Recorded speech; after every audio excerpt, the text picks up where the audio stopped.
gang. Baby, pop the top and let it spread. As we're listening to Pastor Grave. Hey, we're going fishing for your bitch today. We're drunk in Houston, baby. And we go ahead and lick and we'll get rich today. Rich, bitch.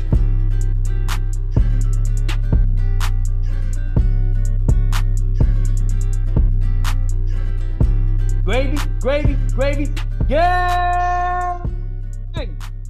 American girls and American guys will they always stand up. and salute. We can't hear each other, but hold on. Recognize when I see old glory flying. There's a lot of men dead, so we can sleep in peace at night when we lay down our head.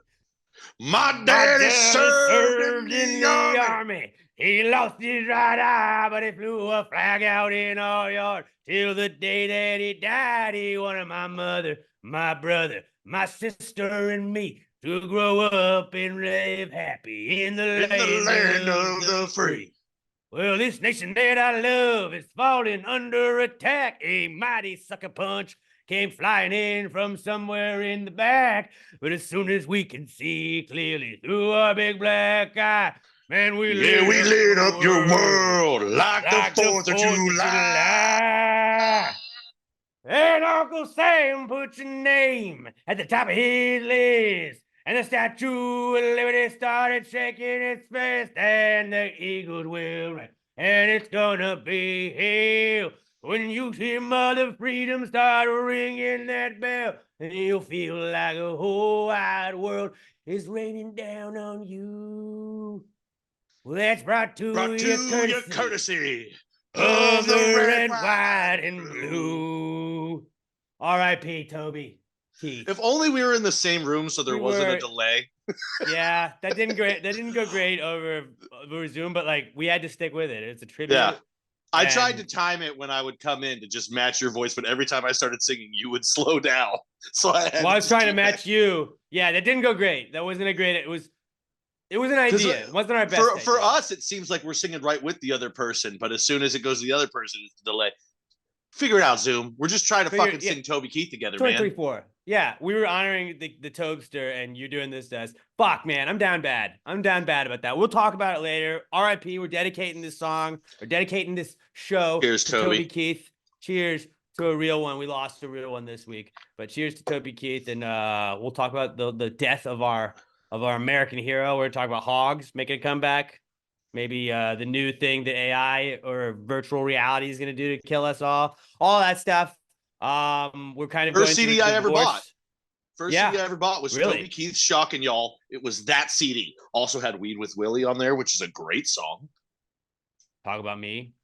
Yeah, American Soldier. Fucking that one will put you in your goddamn feels real quick. Yeah. And I think we'll talk Toby. We'll talk Toby in a little bit. He wrote one song on that album, if I remember correctly. But it was a great album. It was a fucking bangers. We'll get into the Tobster here in just a little bit. I wanted to start though with something that I just like. This infuriated me the other day. I reached out, I tweeted about it, and then I got responses, and I felt a little bit better. But are motorcyclists and bicyclists allowed to just weave in and out in lanes like all willy-nilly, or is that like illegal? I don't know if that happens. I see it happen a lot, and I saw somebody almost get hit on Friday doing that, which is why I was curious, because they went into the left turn lane and then almost just got clipped turning left, but they were parallel with the car. I don't like, apparently in Texas, people said that lane splitting is what it's called, and that's not legal. And I mean, I don't normally care, but it just seems incredibly dangerous. Like all it takes is for somebody to be looking down and they're just going to bump you. And I don't ride motorcycles because I'm an idiot, and I'm aware that I'm an idiot. And I know that it's much easier to die on a motorcycle. So like me on a motorcycle, I'm just dead. I'm just dead. That's just it. That's just how it goes. Yeah, I don't trust two wheels. I've never been on a dirt bike. I don't even fuck with four wheelers, man. I don't. So especially in traffic, if I'm on something with two wheels, I don't trust other drivers, dude. I don't take right turns if like going under, like by a highway, if they've got two lanes turning underneath the highway, even if they're only turning from the inner one, I don't fucking turn. because people just turn wide all the time. I don't understand how motorcyclists just trust that someone's going to be looking when they change lanes to look for a motorcycle split lanes, which, by the way, I looked it up as of September 1st, 2023. It is illegal. I guess it was legal. Now it's not. Motorcyclists are fucking crazy people, dude, which I get. Like, in the past, that was part of the perk, is even if you're in traffic, you can get by because you can just legally go through. I see guys going way too fast. I don't understand how they do that shit. I mean, I don't want to be like Mr. Safety guy, but I saw a guy almost get hit, and like, you're not going to win that fight if you're the motorcycle.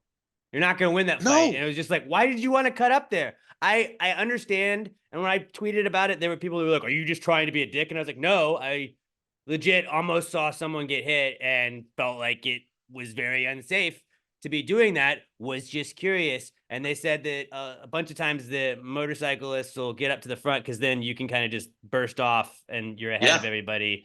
And that makes sense, but not when you're parallel with the car and then you're turning left and that car is also right there with you. Yeah, it's like, I think motorcycles should be able to go into the breakdown lane. Like, if there's traffic and they can flow through there, I see no problem with that, because they're just inherently in more danger on the road. So if they can, and they can safely move through that, cars can't as safely move through. There's not as much space. Motorcycle can safely move through that shit. They just need to make sure they're not hitting the debris over there. But lane splitting is fucking crazy to me. I'll never understand it. I don't understand. Like, I understand the appeal of motorcycles in that, holy fuck, you get a lot of miles for your gas. Yeah. And it's a lot cheaper. But also, everybody on the road is fucking stupid and can kill you at any moment. Dude, there's so often that people change lanes and almost hit me in my full-size vehicle. Well, I say full-size, it's a fucking Corolla. But in my vehicle, it's much bigger than yours. The fact that motorcycles just go flying between lanes, just trusting that people are looking. Yeah. Not to mention that there's a lot of cars like mine now. I used to have the double mirror where it had the little bubble that gives you a wider view. I don't have that anymore. Whoa. And there's a lot of blind spots. So even if people that look, the funny thing is, as soon as I bought the car, within a week, I had online bought mirrors that I can place on my mirrors to give me that. It's been in my glove box the whole time. Still have never put them on. So they're in your car, just not on your car. Yes, they're in. They've been in my car for almost, I don't know, a year. Yeah, over a year. I don't know how long I've had this car. Time is a flat circle. But yeah, dude, even people that check their mirrors, there's blind spots. Motorcyclists, you're fucking crazy. Which is probably why you're driving a motorcycle in the first place, because you have some fucking thrill-seeking need. Yeah. Like, I don't know, choke yourself while you jack off. Figure it out another way, man. You're gonna die. You could also kill yourself that way. I guess what's the worst way to go? That's the worst way to go. Yeah, like if you're like Alex went out, like Alex died in a motorcycle wreck, you're like, wow, he must have been going a million miles an hour, even if that wasn't the case. But you're like, oh, Alex died jerking himself off and choking himself. We found him and he was holding his dick. See, here's the thing though. I actually, just for me, and as we all know, the way I view the world is different than most people. It's why I always lose in our mock drafts. I would judge somebody less if they died from autoerotic asphyxiation, which is what it's called, than if they died in a motorcycle crash. Because motorcycle crash, I'm like, well, you shouldn't have been on the motorcycle. At 33 now, if I find out my friend died jacking off with a rope around his neck and he died, I'd be like, I mean, dude found out what he liked and was just trying to get off. I mean, I'm not kink shaming, just the downside. The downside is way worse than, I would say, almost every other masturbatory. Yeah, I just don't shame things sexually anymore. Because like in your 20s, your young 20s, as you start to get older, you do more shit. You're like, well, like I remember growing up, I was like, no, I would never let a finger in my ass. That's gay. I still wouldn't, but only because I know what my ass is capable of. Yeah, no. I'm just saying, when I was young and stupid, that was the dumb thought process I had. I still wouldn't, because my ass is a war zone, and anybody that I would let fuck me, I wouldn't subject them to that. But I'm not opposed to it, like ideologically anymore. There's not a lot of it. Like, he's growing. I just, growing up, I wouldn't lick an asshole. I would fucking tongue the shit out of that now. It's just, you grow as a person. Now, I don't kink shame. I'm like, dude, you find what you like, and then you do it. And as long as the other person is consenting with it, there's nothing fucking wrong with it. As long as you're not touching kids and the other person agrees, do whatever the fuck you want, man. Whatever feels good. Do so. Looking down. if you're a new listener to this, in 10 minutes, you heard courtesy of the red, white, and blue. You heard us talking about lane splitting and laws, and then you heard us talking about autoerotic asphyxiation and Pat fingering his ass. No, I don't. I Well, don't. but No, dude, I would never. what a 10 minutes, if this is Which- your introduction to the podcast, like, wow, I'm disappointed. what's next? Maybe once I hit 40, I will. Maybe I'll stop carrying enough then. But like, that's where the male G spot is. And as of right now in my life, I'm like, I ain't ever gonna reach it. You're a virgin. Because I'm scared that even if I just shit, if I touch my butthole, I'll shit again. And I don't want to poop on myself. Yeah. I don't want to clean up poop, especially not my shit. Yeah. Also, I think part of that is I don't have kids. And once you have kids, you just become numb to like poop because you have to deal with it so much. I'm not looking forward to that part, but I'm also kind of looking forward to that where it's just like, I'm just not grossed out by stuff after a while where you're like, all right, cool. Yeah. Because I've heard it's like, I mean, if it's your kid doing it, you're like, you just burnt out. And it's like, it doesn't affect me anymore. Yeah. I'm numb. I mean, everyone knows what I'm talking about. There, And then just people stuff do not shit gross. in their everyday lives now that at 18, they would have been like, you're a fucking deviant. We're like, no, we're adults. And life sucks. So when you find something that feels good, you do it. Exactly. Exactly. That was really what no, that wasn't the only thing I had. The last thing I had for the Precome segment was to just reminder, fellas, it's time to, it's flower season right now. Flower season is big right now. Valentine's Day next week. We're not buying flowers this year, fellas. Those are expensive. You look online, they're like, oh, hey, just order flowers. And then you go and you're like, I can order a thing of flowers from a girl, and it's $197,000 is what it'll come up to. And I just don't have that kind of money. So life hack, just steal flowers from your neighbor's garden. Maybe your neighborhood or work has a cool little floral display out there. Just snag that on the way out. If you live in an apartment complex and, the lobby has some sort of flowers there, snag those bad boys. Ideally do it at work where she's not around there. And then, if you have to pick some fresh flowers from your neighbor's yard this week or do it around Friday or so, snag those flowers, put them in a vase, hide the vase somewhere, and then give it to her Monday.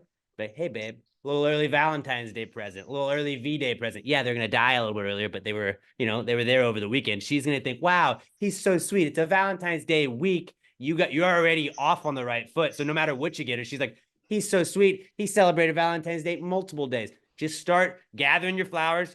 Neighborhoods, when they do all those cool flower things, grab a couple of them. They're never going to notice. They're not going to notice. Just grab a handful, put them together there, say you bought them. It's going to be great. It's going to be great. Don't save yourself like $100, $200.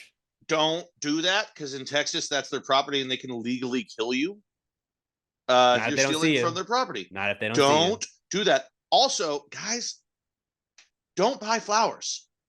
Some girls like flowers, and girls do like flowers. They like flowers randomly on a Tuesday in May. You bring them flowers, like, oh, that's thoughtful, that's nice. Don't get it when they're expecting it. You know what every girl will love more than flowers for Valentine's Day? Chicken tenders. Find out that food that she likes and go, bam, I was gonna get you flowers. I realized that's basic as shit. No, I got you your favorite chicken tenders from whatever fucking place she likes to get them from. And then also here's a bath bomb and I'm going to fucking walk away. So you don't have to listen to my dumb ass. At least that's what I just at all times assume that any woman that would be with me, she needs her silent time. Probably. Yeah. So, but like maybe she wants you. You know what? Maybe your lady really loves you. And she's like, you know what? I'm going to draw you a bath. And I'm going to grab your book. And guess what? I'm going to sit next to you and hold your hand while you read your book in the bath. And I'm going to read a book next to you because that's what you want. Don't get flowers. Flowers are basic as shit. No, but that's cheap. I'm talking cheap, easy fixes. Yeah, chicken tenders are cheap. You just have to pay for them. You don't have to pay for flowers if you just pick them. Yeah, but you can die from that. Don't pick them if you know that person has a gun. Just be very selective about it. You don't know who has a gun in Texas. They're not going to shoot you at work. They're not going to shoot you at work. They fucking might. If you walk into any office building, like any big office building, and they have like a receptionist or anything, just be like, oh, hey, I'm here with this company. I need to check these out. And then you get them. You're like, I'm going to replace them. And you just never come back. Boom. Now you have a flower. Or bouquet. If you happen to be in New York or California listening to us, I don't know why you are, just walk into any store and grab the flowers and walk out. They can't prosecute you. All right, Tucker Carlson, chill out a second. I mean, am I wrong? Am I wrong? Suck it, Tucker Carlson. Am I wrong? I don't advocate stealing, guys. But if you're going to do it, I say do it the safe way. Steal from a company, not a private citizen. In a state where they won't prosecute you for under $936. Flowers grow back. It's fine. Don't take them all. You take a handful. Some do. Some do. There's annuals. There's perennials. There's all these ones that only grow back every couple of years. You don't know. They still grow back. Also, so it's fine. Also, don't just randomly buy flowers if you don't know what flowers she likes. Because you'll be like, I got you roses. And she's like, roses fucking suck, dude. My ex-boyfriend used to buy me roses and he cheated on me. And then you're just like, drying her up for no reason. See, no, the hack is you always get roses are the most expensive. So like if you're in a new relationship, you got to go roses. I feel like early on, set a precedent. But you don't go red roses, you go pink roses, maybe even white, because that's like white is the way to go if you're going to get them. Thought differently. Wow, everybody gets red roses. He gave me pink or white roses. Wow, and pink's basic too for Valentine's Day. Pink is too basic. If you're going to get the rose, get the white. Why is it going to be a white rose? Because it's off the beaten path. You want little hoods on your rose too? Is that what you want to do? I mean, a hood probably. Little pointy hoods. Is that what you want to do? Well, it would cover it from the rain. Maybe a little torch next to it instead of a thorn. Is that what you want? Those kind of roses you want, Pat? Get her some white roses and a cross. If she's just play the Miley Cyrus song "Flowers." Just play that song, and that'll be good enough for flowers. But I'm just saying, cheap Valentine's Day hacks. Just go down on her with no expectation of reciprocity. That's the word. Just that's what you do for Valentine's Day. See, I'm trying to give practical ideas. Pat's just getting dirty with it, but whatever. I'm sorry. Is that not practical? Is that not practical? It's practical if she wants that. Not everybody's good at it, bud. Not everybody's good at it. And maybe if she doesn't want that and you're not good at it, then maybe she doesn't want that. Practice makes perfect. There you go. What did you guys bring in for Precome segment? I wanted to give a shout out to our boy Keith up at Southern Star. He helped supply a bunch of beer for shout out Mel Hyde as well. She had a work event, and Keith being the all-time great guy that Keith, dude, he's the goat. All Keiths, Toby Keith, Keith Amador, you fuck with us, bro. Keith, I fucking love him. He's my dude. Yeah, he helped supply her with a bunch of beer for her work event. I think she said it's like the second time he's done it. He's a great guy. Also, side note, shout out Mel, because there was leftover beer. She gave it all to me. I've got a bunch of beer right now. That's pretty fucking dope. My buddy got some of the beer too. Everybody, dude, when I eat, all the homies eat. That's what it is. But yeah, shout out Keith. You're the fucking best, dude. We love you. Gravy Gang. We love you, Keith. Always riding with Keith. Check out the 52 podcast. The 52 podcast. It's Keith's podcast. Go subscribe to it. Listen to it. As soon as you're done with us, you're gonna be like, oh no, what do I do now? You're gonna listen to the 52 podcast. Check it. Like we're like Keith is so much cooler than us. You're like, he probably has some cool shit to say. Yeah, he's got very cool shit to say. Yeah. So yeah, shout out Keith. Always riding with the Gravy Gang. Gravy Gang always riding with Keith. All right. Solid. Yeah. What'd you have, Robert? Speaking of always riding, Jose Altuve. Yeah. Extension. Oh yeah. Altuve, baby. But he's not show off about it like Shohei Ohtani. Mm-hmm. He's like, oh, just a modest 125 million. I don't need my $800 million or whatever it is. I don't need to be a 97-year contract. I don't need to make it all showy. Just locks him in. Sign the contract and you're done. Like a 99% chance now he's an Astro for life. If he plays all the way through the contract, it'll be 19 years with the Astros. Which I think it's already secured, but this has definitely secured him. He's the greatest Astro of all time. Not even close. For sure. Like, well, not even close. I wouldn't so quickly say not even close. Like Biggio and Bagwell were all-time greats too. They won 0 titles. He won 2. I do for the morning show agree today, with you. I do agree with you that it's not that close, but don't be so willy-nilly with it. Well, for the morning show today, I was putting together a little blurb, and like I have like a minute and a half or 2 minutes to do sports every morning.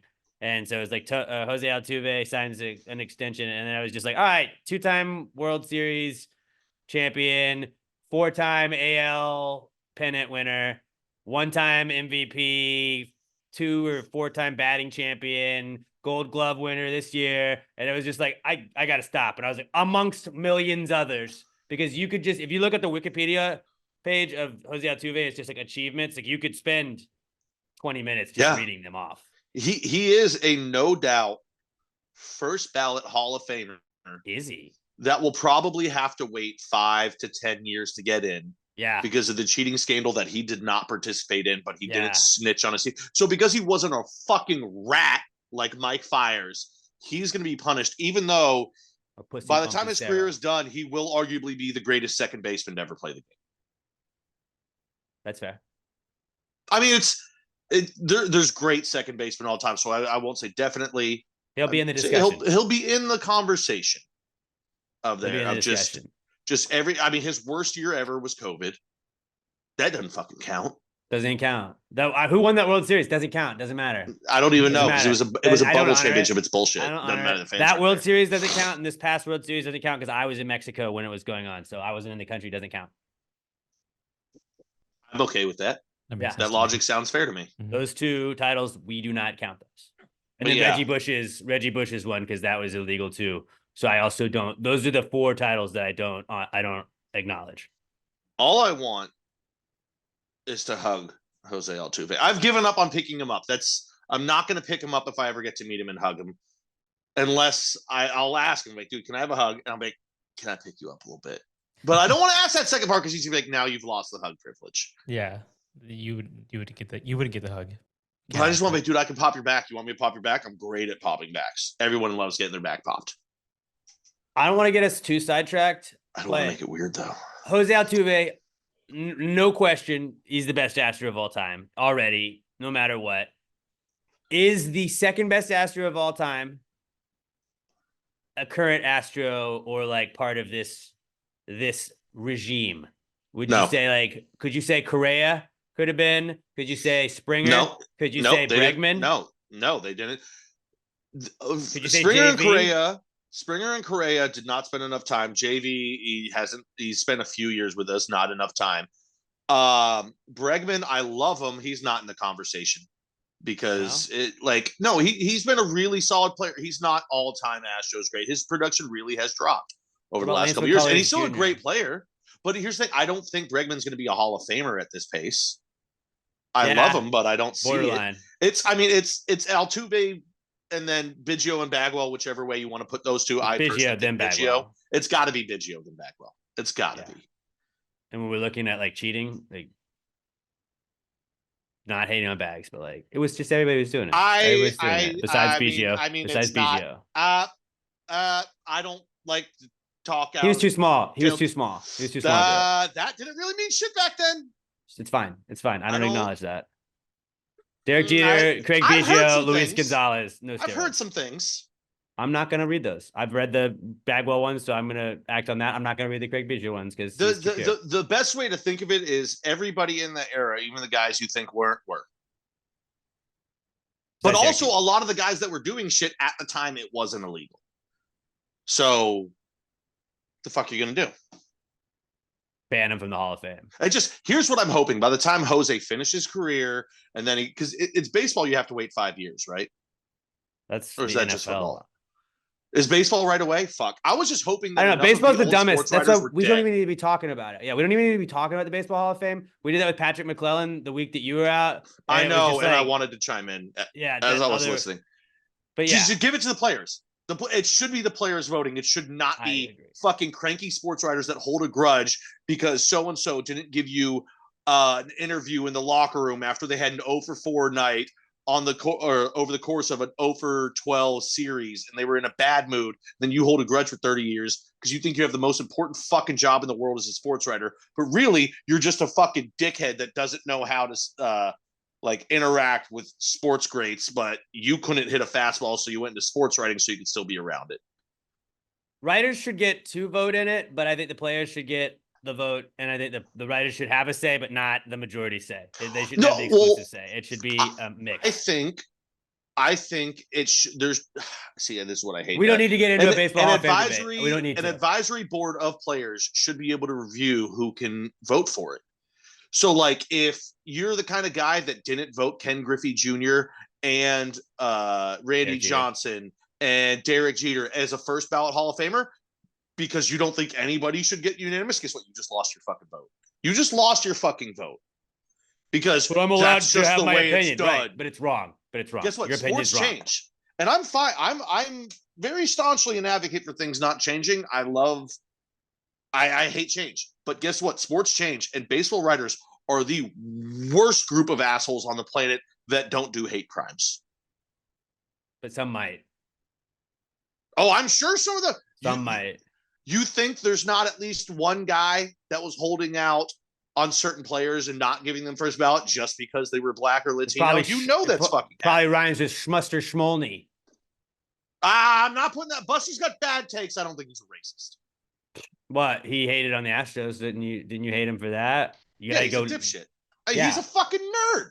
He's a nerd dipshit who, for some reason, even though his entire life was baseball, he still believed in the sanctity and purity of the game, even though he covered it for 30 years. And there's no way he didn't know everyone was fucking cheating. But as soon as it became public, he was like, this is the worst thing to ever fucking happen. Bitch, they were doing fucking greenies in the 70s. They were popping amphetamines to make it up for games. What's his name threw a fucking no-hitter on LSD, and Buster Olney's never said a single thing about him. Doc something for the Pirates. You know what he is? Maybe he's not a racist. He's a food fucker. That's what he is. He's just a little bitch. Buster Olney's a food fucker. He's a little nerd bitch. All right. So that was Precome segment. I love the energy we're coming out that with. Was Robert's fault. I'm blaming Robert on that.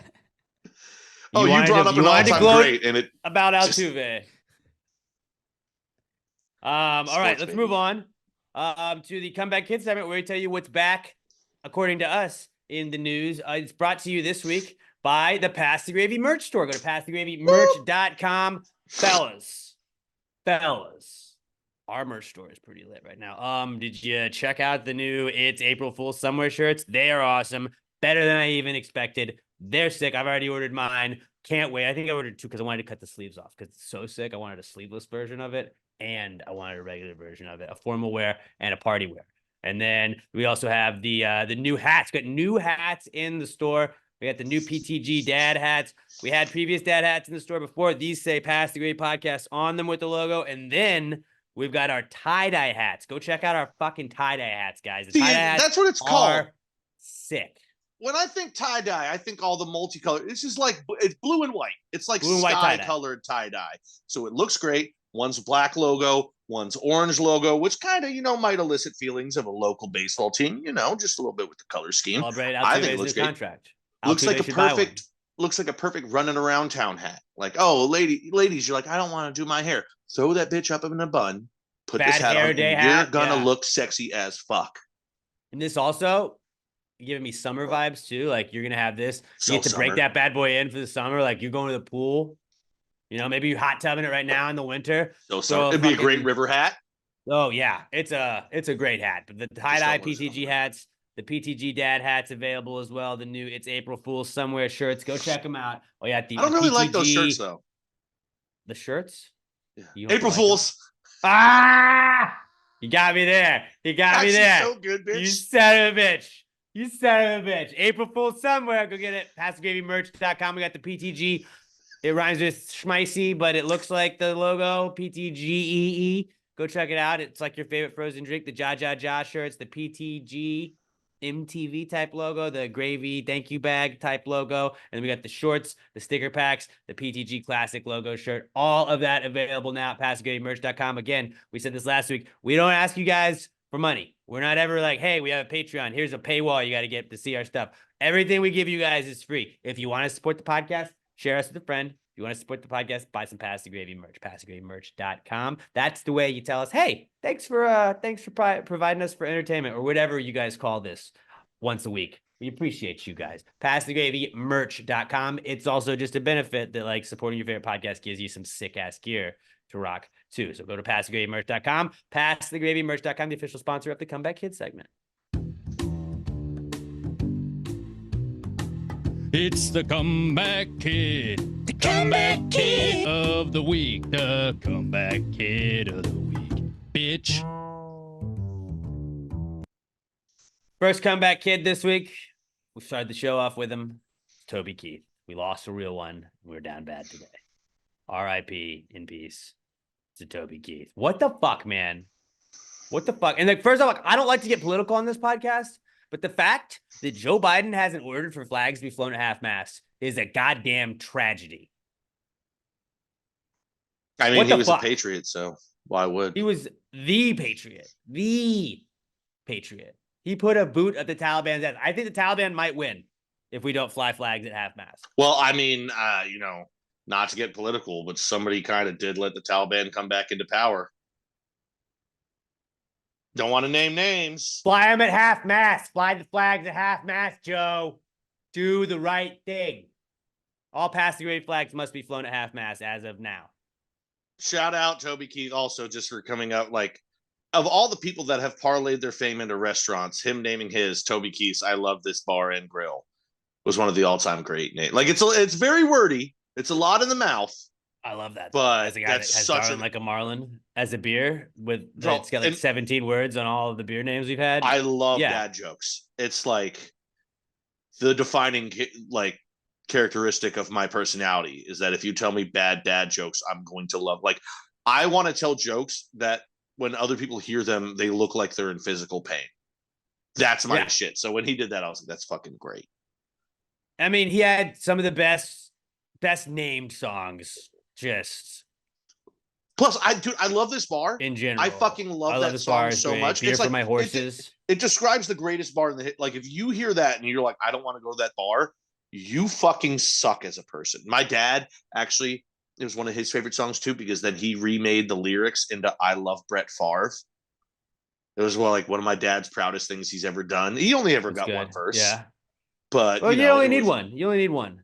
Yeah. That's how old that song is actually. Brett Favre was still the quarterback of the fucking Packers.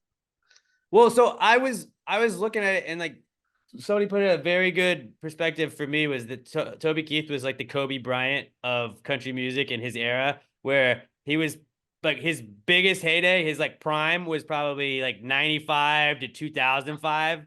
And you had other guys that were bigger than him. Like he wasn't the biggest guy in the 90s, but he was up there. He wasn't the biggest guy in the 2000s, but he was up there. And he was like Kobe Bryant, where Kobe Bryant was like right at the top.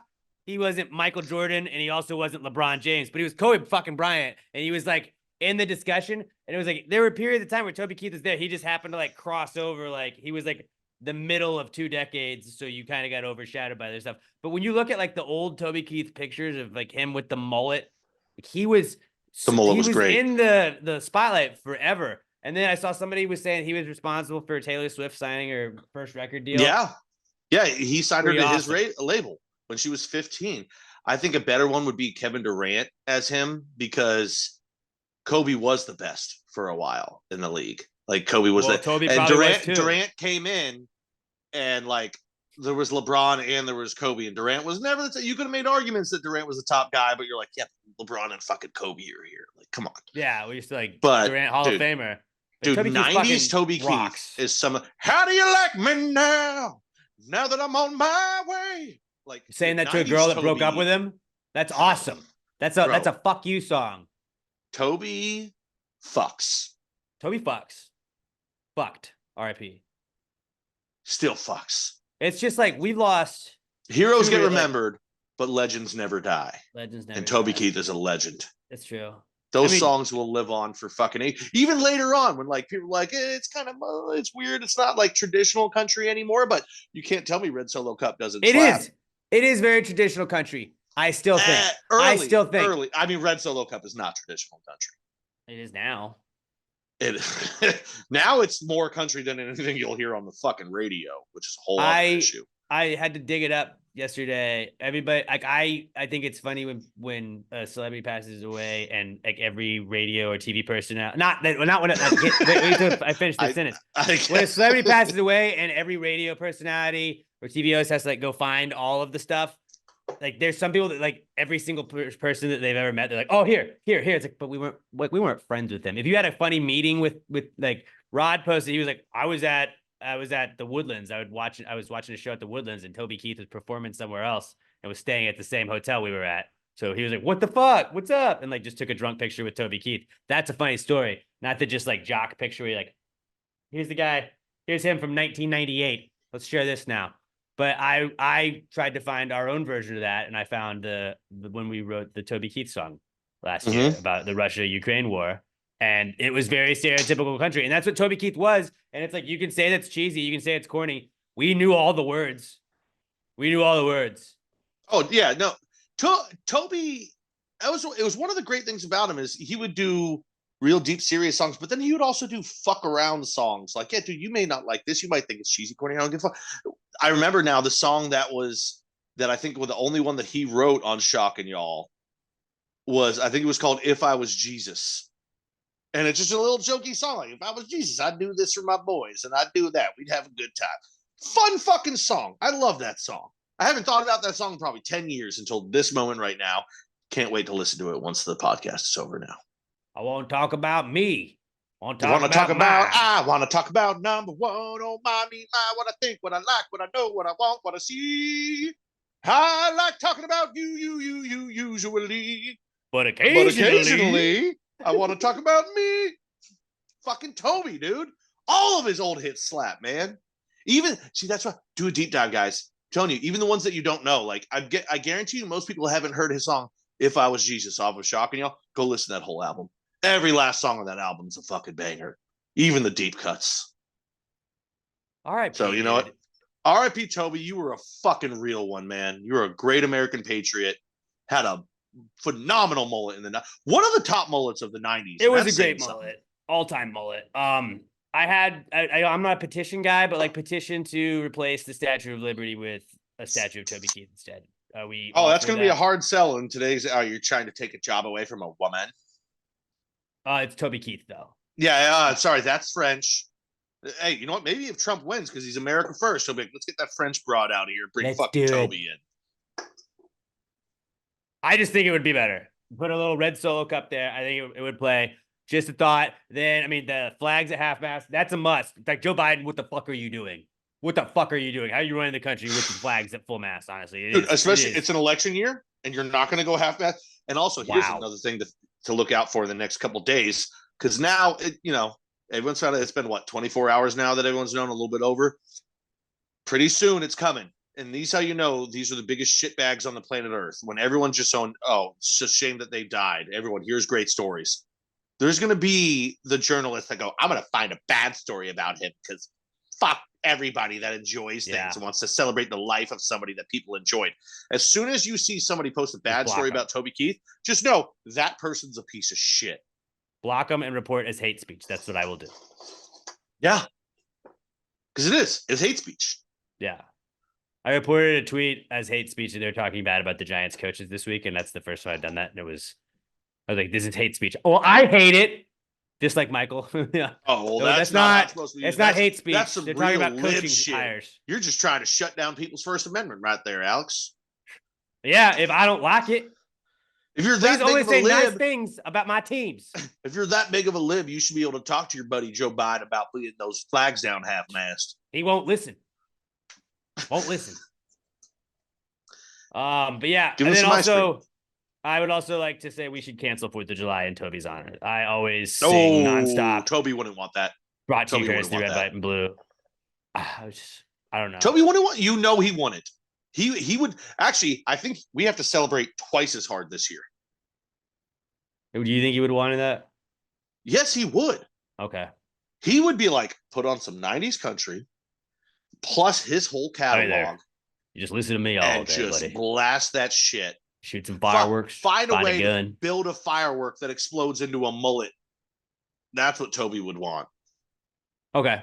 Can we have a Viking funeral for Toby Keith on 4th of July? Do you guys want to pencil that in? What are your 4th of July plans? Let's make some plans. Let's have a pass the gravy Viking funeral for Toby Keith. I think he's from Oklahoma. I think he would prefer an Oklahoma funeral, which I'm making up right now on the spot, where you do the little thing. Steal Indian land. I was going to say you take a leaf blower and then you blow it away like a tornado. That might be in poor taste, but you take somebody else's grave plot and you put a casino on it. You know what Toby would want? Get fucked up on 4th of July with your boys and have a good time. But and your gals. Yeah. American guys and American gals. That's what he says. Put a boot in a fucking terrorist ass if you get the chance. Confirm first, though.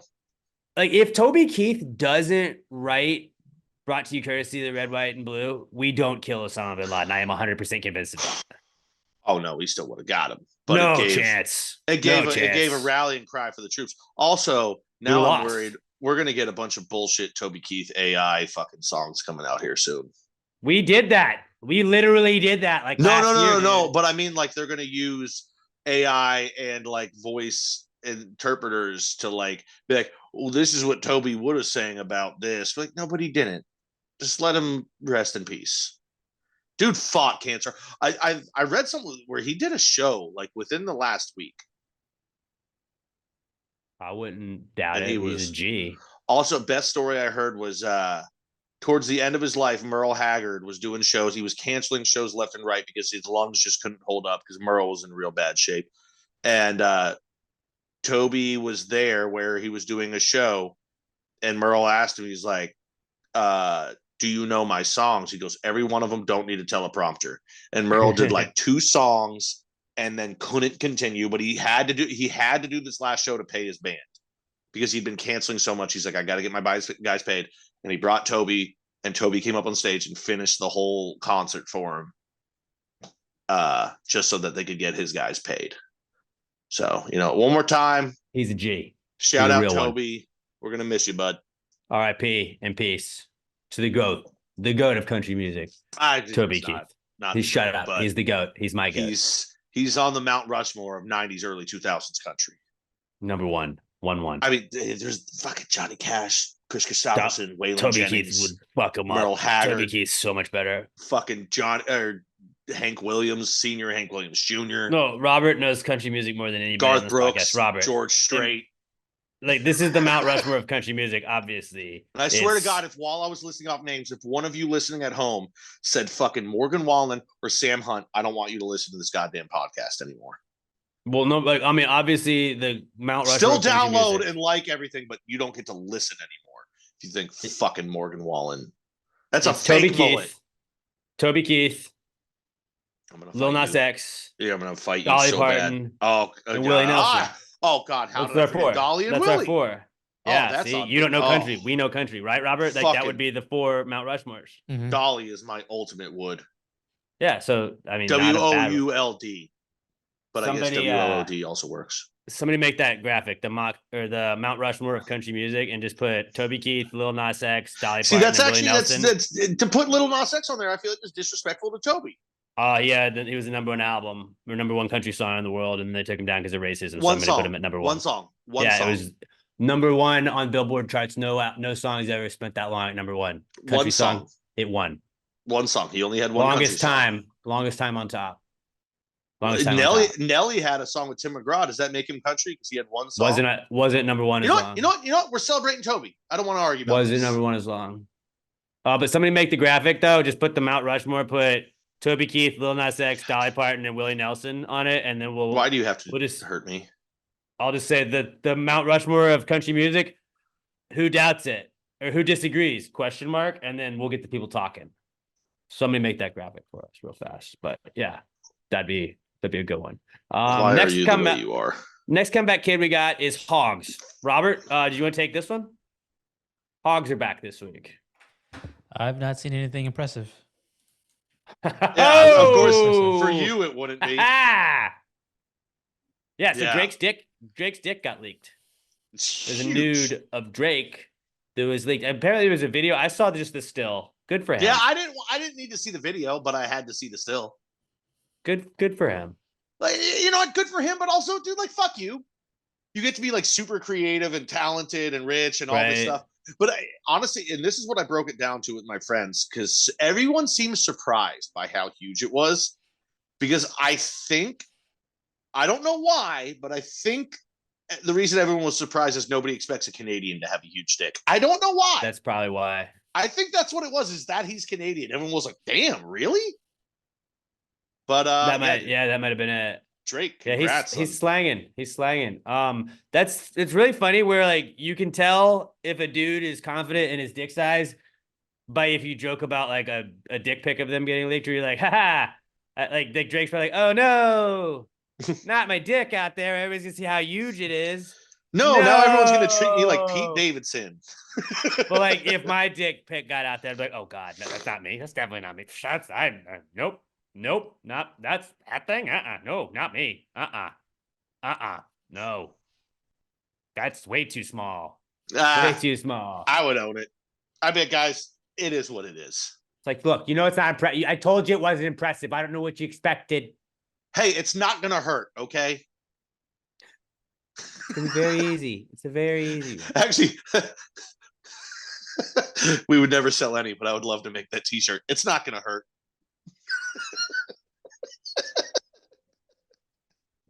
Ladies, it's gonna be comfortable and it's the acceptable size. It'll get the job done. But hogs are back because Drake apparently has a hog. So Drake and Robert Barbosa make the meme, the handshake meme, verbal meme, the handshake meme, just Drake, Robert having big hogs. See, that's a good meme. That's a good meme right there. So let me make that too. There's 2 memes we just made right there.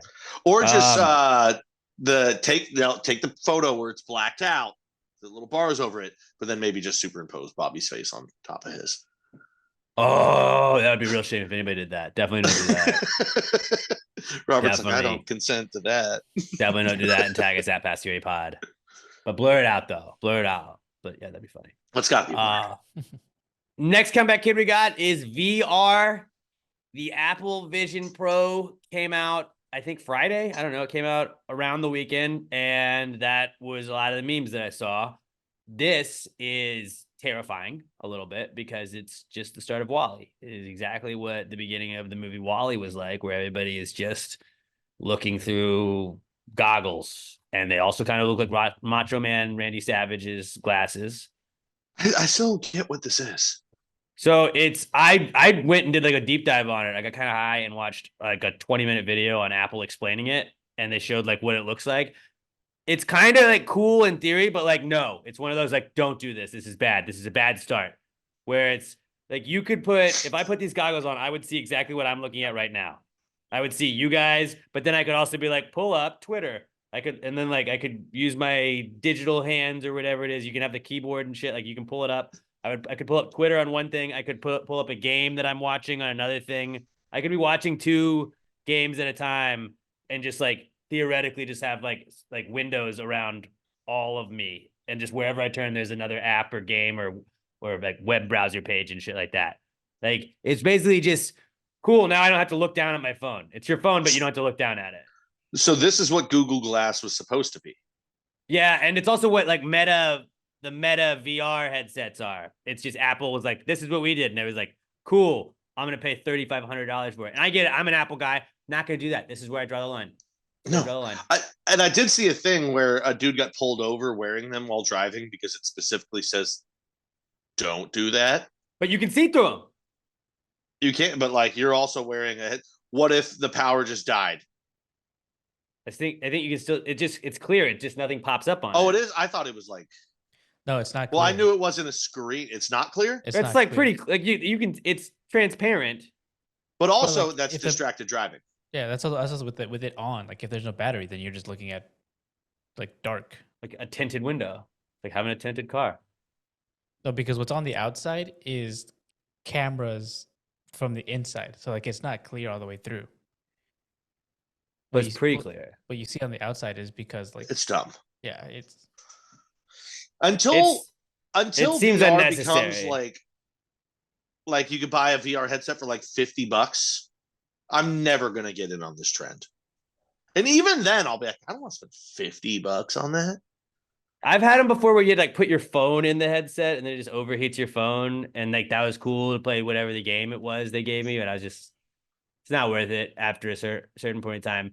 And to me, as somebody that has an Apple Watch, that when that came out, I thought, who's ever gonna need that? I enjoy tracking my workouts and seeing how many steps I do. I enjoy that. I think that's kind of cool. I don't really need it. It's unnecessary, but like I definitely don't want to walk around with goggles on all day. Just like that's like the guy with the Bluetooth headphone set in all the time. But like that's that on steroids. It's so bad. Like, I'm not gonna take anybody seriously if you're talking to me with a fucking goggle on. Also, guess Take what? that fucking off. You're not a minion.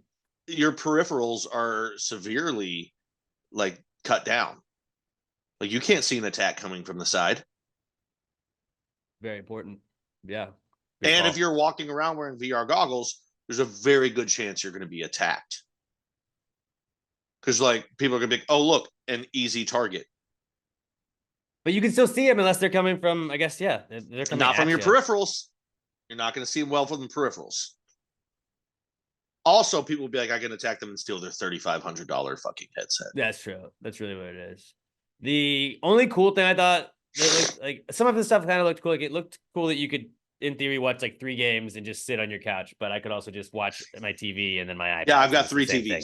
Yeah, I've got 3 TVs. I I'm can do built that. for this. I'm built for this already.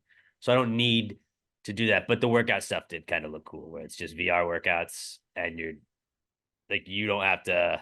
You just kind of follow their shit. Like that was kind of cool. But not worth that is a $3,500.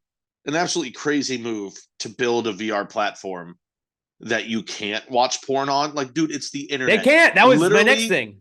Literally every technological advance on the internet has happened because of porn.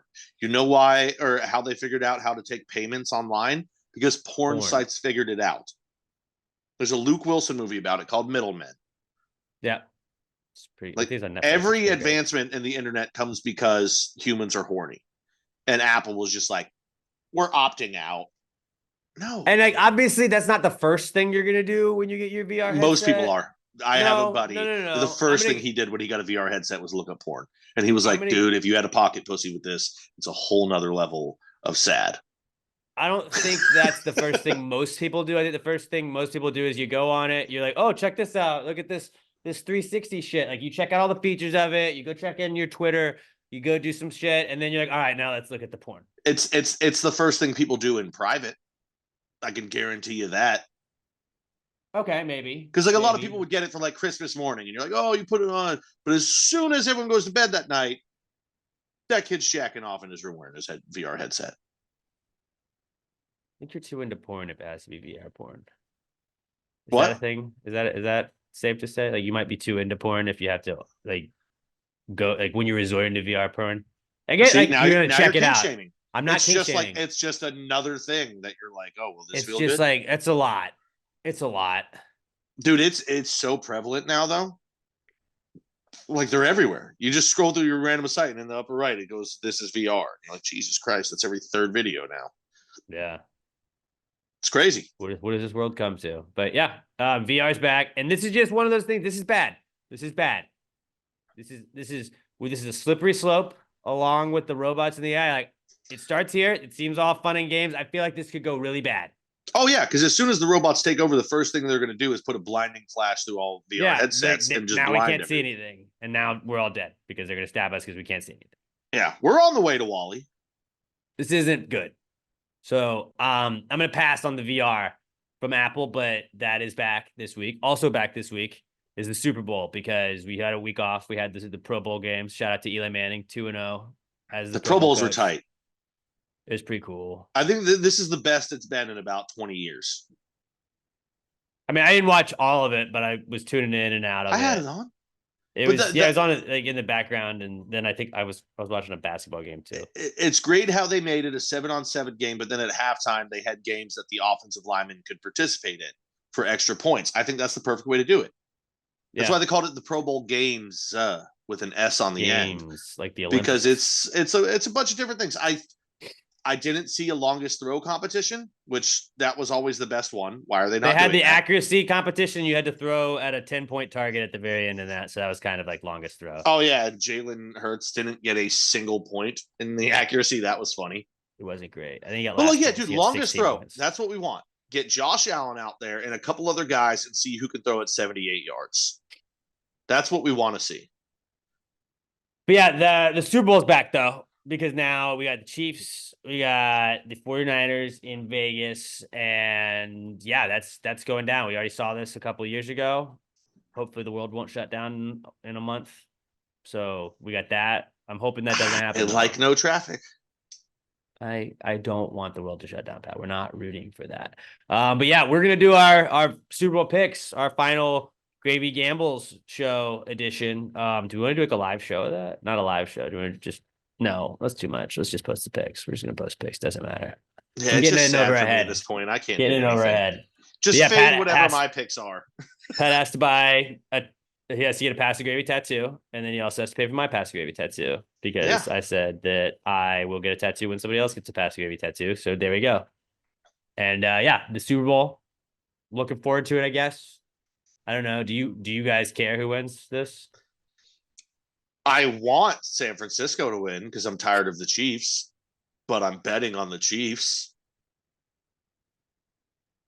Like how are you going to go against Patrick Mahomes? You're not. You're not. You're not. I I also mean, it's still saw the that- Super Bowl. Super Bowl's dope. Yeah. Yeah, you can't justify like if you lose and you bet on Patrick Mahomes, you're like, okay, cool. I bet on Patrick Mahomes. If you don't bet on Patrick Mahomes and then you lose Patrick Mahomes, you're like, what the fuck was I thinking? That's pretty much my logic. And like Taylor's gonna Yeah. go Super. Obviously, we're Team Tay Swift. So like we have to go Chiefs. I mean, 100%. That video did numbies, by the way, guys. That video did numbies. And then we got all the T Swift stands on our side. So maybe we got some new Yeah. viewers or listeners who in the first 10 minutes when Pat was talking about his asshole might have tuned out. But they tuned in What? at first, so we still got the clicks. Yeah, dude. And Taylor Swift fans are sexual too. They know. Yeah. That clip did numbies. That was good. That was good. Glad to see there were a lot of people on our side too, because I felt like it was just a lot of T Swift hate, and then everybody be I'm like, "No, Swiftie. this guy, you guys get it. You guys get it." Yeah, we're Swift heads. If you're not a Swiftie, then guess what? We've got bad blood. Yeah, bad blood and karma is gonna find you. Karma is a god. But the Super Bowl's back, and then also the Gravy Bowl is back because the rivalry started right here on Pass Gravy Podcast. Sam Houston State against Jacksonville State. That officially got scheduled for the Saturday before T-Day this year. The Saturday before Thanksgiving, we have the Gravy Bowl. How perfect is that? Like, tell me they Gravy all didn't know week, about baby. it. Like, you can't say that, like, oh, this isn't a real bowl. Like, some of these Jacksonville State fucks were like, what are you guys talking about? How is this a rivalry? Like, oh, because we said it was. We Yeah. said it was. And then all the Sam Houston accounts were just, yeah, they were supporting us. And now we're scheduling it for the week before Thanksgiving. How is it not? Like, obviously they get, oh, this is a Gravy Bowl. We got to put that by Thanksgiving. It makes sense. We built a rivalry, boys. Now we just need Sam Houston and Texas State to get in the same conference together. They're going to play next year at NRG. We're going. But I need us in the same conference, so it's an every year thing.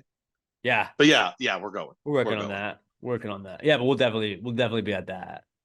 Maybe we pod from there or do some we'll do some weird shit. Maybe not a pod, but something Maybe weird. man in the street stuff. Yeah. But make Robert be the man in the street because he's the biggest football guy of all of us. But shout out to the Gravy Bowl. Look at Gravy us Bowl. making things happen. Making things happen. Gravy Bowl is going to I don't have the exact date. I just pulled it up though. Hold on. It is Saturday, November 23rd. Oh, it's in Alabama. Fuck. So we're not going to go to that, but we'll have a watch party and watch it. Maybe we'll do that. Yeah. Or we'll all just be at home and watch it. I don't know. Shout out to the Gravy Bowl, though. We created a rivalry now. It actually is a rivalry. So shout out to them for acknowledging us. By acknowledging us, I mean scheduling it on Thanksgiving so they can't deny it. Moving on. That was our Comeback Kids segment. We've kind of blazed through this. I felt like we had a lot on our plate, but we're gonna get into some shit though. Pat, will you tell everybody about Little M air fresheners real fast? Yeah, I mean, guys, your shit probably stinks. Your car probably stinks. You become nose blind to it. Nobody's ready for it. You don't realize it. Be proactive.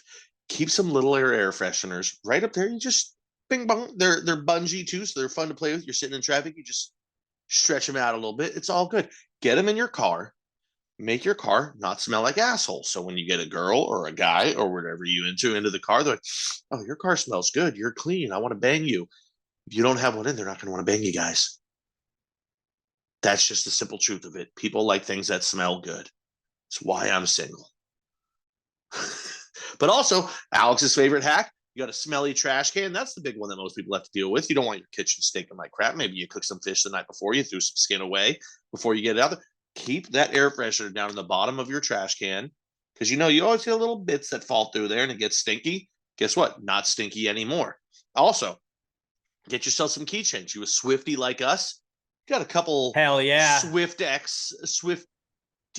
adjacent things. We can't officially say that it's You'll love it. exactly that, but you can get customizable ones. So you can make it say whatever you want, whatever you need. You want people to know that you're a fucking hog man like Robert. You get a little hog man keychain that just hangs on your key, so people know when they see it, they're like, "Oh, this guy's got a hog." Like Robert's would probably just say Drake is small. Is honestly what his would say. But whatever you want yours to say, just get to say hogged up. You want a Sam Houston one, you want a Texas State one, you make it to say whatever your college is. Bam, get it on there. You got a specific team you want to be, Pac fan for life. That could be mine right there. Put it on the keys. Bam, people know. Yeah, perfect. Little M Shop is going to take care of you and all that. Get yourself some stickers. Everybody's got a laptop nowadays. You don't want to have a boring ass laptop with nothing on it. Bam, get a couple stickers, throw it on the back there. littleemshop.com. Use our promo code PTG69 at checkout. You're going to get 10% off your order if you spend $10 or more at littleemshop.com. You're also going to get free shipping. So you get free shipping and 10% off your order when you use promo code PTG69 at littleemshop.com. If you're getting something from Little M Shop, tag them. They're on Twitter at littleemtweets and on Instagram at littleemshop. littleemshop.com, littleemshop.com. Promo code PTG69 for 10% off your order at littleemshop.com, the official sponsor of the Not Cool segment. Not cool, man. Dude, that's not cool. Not cool. Not cool. Dude, that's not cool. Not cool, man. Dude, that's not cool. Not cool. Not cool. Dude, that's not cool. Not cool. Not cool. I got to check not real cool. Quick. They do have stickers, right? Or did I just double that with our own shop? Okay, good. For a second there, I was like, fuck, was that only pastgravy.merch.com? Okay, no, yeah, I just had to be sure. You're good. Not cool segment. Basically just a way to vent every week. All you gotta do is hit us up on Twitter. We're at PastGrayPod. Use the hashtag PTG not cool. And tell us something that happened to you this week that made you say, hey man, that's not cool. You stub your toe, not cool. You get run over by a truck, also not cool. Varying degrees. We're gonna pick a couple of the best ones that you guys send in on Twitter each week. Hashtag PTG not cool to at PastGrayPod. And then we'll read those and then we'll tell you ours. Let's start with some viewer submitted not cools. And don't forget, you can watch us on YouTube. Go to youtube.com/@PastTheGrade Podcast or just search Past the Grade Podcast on YouTube. Subscribe to us. If you're watching us on YouTube, go and hit play on the audio version too, and vice versa. If you're listening to us, go hit play on the YouTube. Give us the clicks on both. Help us out. And then go and comment on the YouTube. I shout out to Mikey, Brandon, and I cannot remember the other dude that commented as well. Shit, they always comment first. I'm sorry. I'll go look it up real fast. But shout out to you guys that are all watching us on YouTube. Y'all are the best. It was a screen. I'm stalling right now until I can find it. Hold on, because you do comment on all of our posts, and I just cannot for the life of me remember your screen name. And I'm sorry. This is. Hold on.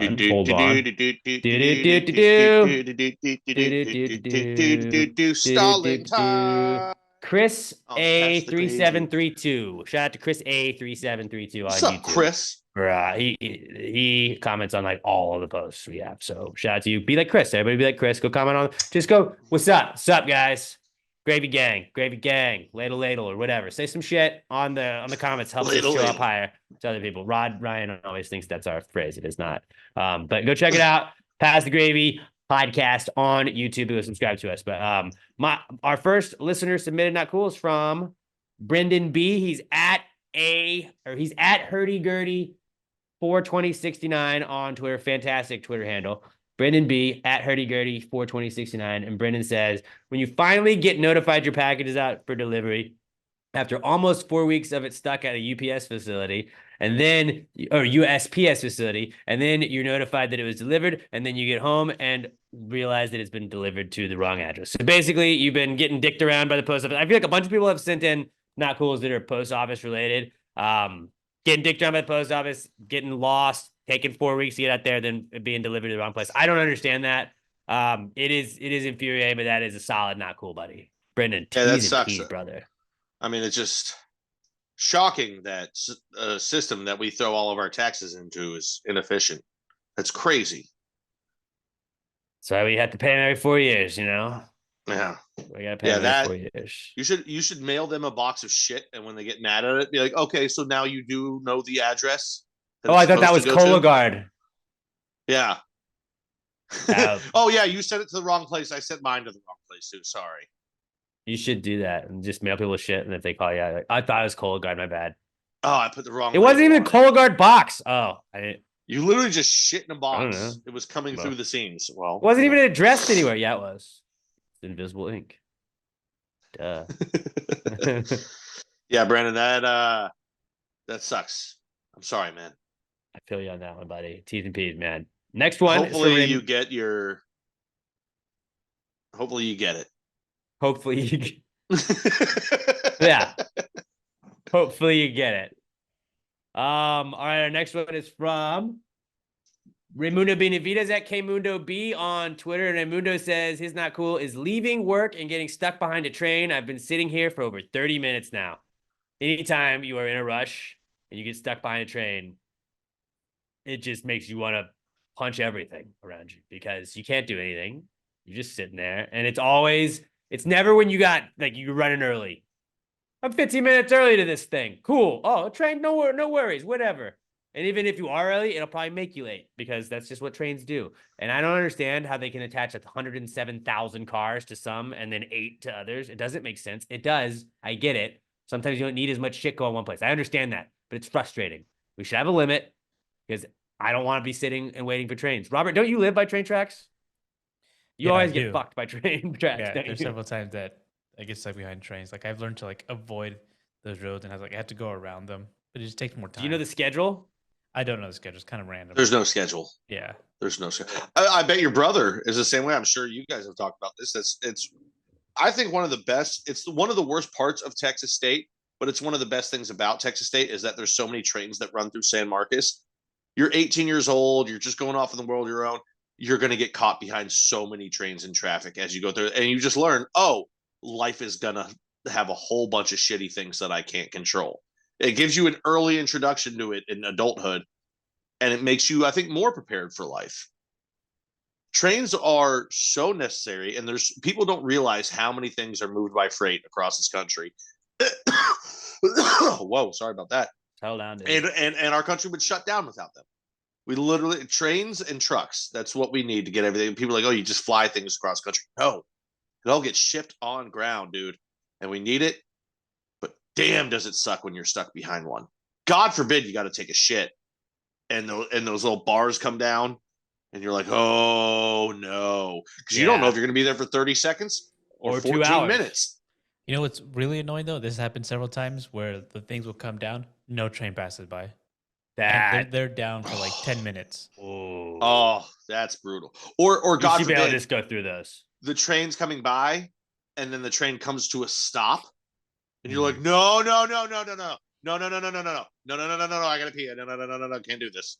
So hopefully you only have to pee because if you're a guy, you can hop out, put both doors open so you're blocked, and take a little piss or pee in a bottle in your car, whatever you got to do. But man, if you got to poop and you're stuck behind a train, it's like the biggest sweat of your life because you will be sweating. You ever tried to beat a train? No, I'm a pussy.